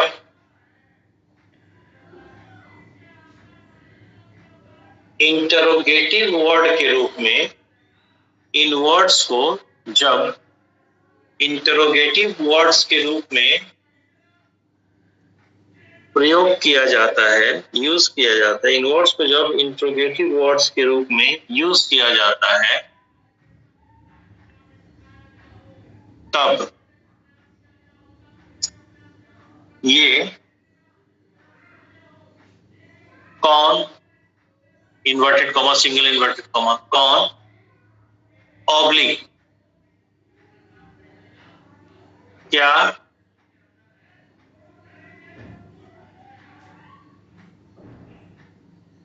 इन्वर्टेड कॉमा में क्या, किसे, ऑब्लिक करके किसे, इन्वर्टेड कॉमा नहीं, किसे के बाद हाँ इन्वर्टेड कॉमा किसे, ऑब्लिक किसका का भाव देते हैं। ठीक है, यस ओके। चलो तो अब आज की क्लास ही खत्म करें। आज तो ज्यादा पढ़ाई हो गई ना, ज्यादा कॉन्सेप्ट मतलब बेटर जैसा डील हुआ है, बढ़िया कॉन्सेप्ट बढ़िया गया है क्लास जी। अच्छी भी रही क्लास, इसीलिए तो आज मैं कोचिंग आ गया था। मैं कोशिश करूंगा कि कल अगर दिन में थका कम रहूंगा तो कल शाम की क्लास कोचिंग से ही लूंगा। कोचिंग में क्या है ना, जैसे देखिए बेडरूम में आप खाना बनाएंगे वो मजा नहीं आएगा, है ना। तो हर चीज का एक स्पेसिफाइड जगह है कि छत पे खेलेंगे तो वो मजा नहीं आएगा जो खेल के मैदान में होता है ना। तो कोचिंग बनाई इसीलिए, यहाँ पे पूरा एनवायरमेंट वही रहता है ना, एनर्जी भी वही रहती है, टेम्परामेंट भी वही रहता है, पूरी व्यवस्थाएं भी उसी तरह से हैं ना। तो कोई दरवाजा खोल के झांकने वाला है कि यार अभी नहीं छोड़े, जल्दी हम आए अपने को जी बोलिए। सर जो भी 2 पॉइंट लिखवाए हैं क्वेश्चन रिगार्डिंग रिलेटेड प्रोनाउन, उसको देख स्क्रीनशॉट लेना है। अच्छा अभी स्क्रीनशॉट तो लो, मैं भेज देता, चलो ले लो, मैं दे रहा हूँ ये ना। नहीं सर, जो पॉइंट ऐड करवाए हैं question regarding relative pronoun, question regarding related, अच्छा वो हाँ ठीक ठीक, बढ़िया बढ़िया, गुड। वो कल परसों का ये लो। ये देखिए भाई, इसमें Yes, हमने sir. जो आप लोगों ने पॉइंट नोट किया था, इसमें 2 point case of relative pronoun तक आप लोग नोट किया था। फिर कल हम लोग देखेंगे defining and non defining relative clause, ठीक है। उसके बाद हम दैट, अभी रिलेटिव प्रोनाउन में दैट एक छूटा हुआ है ना, तो दैट अंत में पढ़ेंगे। तो defining and non defining relative clause, जो रिलेटिव क्लॉज या सबऑर्डिनेट क्लॉज होता है, 2 तरह का होता है, डिफाइनिंग या नॉन डिफाइनिंग, ठीक है। और इससे बहुत अच्छे क्वेश्चन बनते हैं। उसके बाद शब्दों का क्रम, अगर सबऑर्डिनेट क्लॉज है तो सबऑर्डिनेट क्लॉज में शब्दों का क्रम क्या रहेगा, ठीक है जी सर, यस ठीक है ठीक है, okay, thank you, good night. Thank you sir.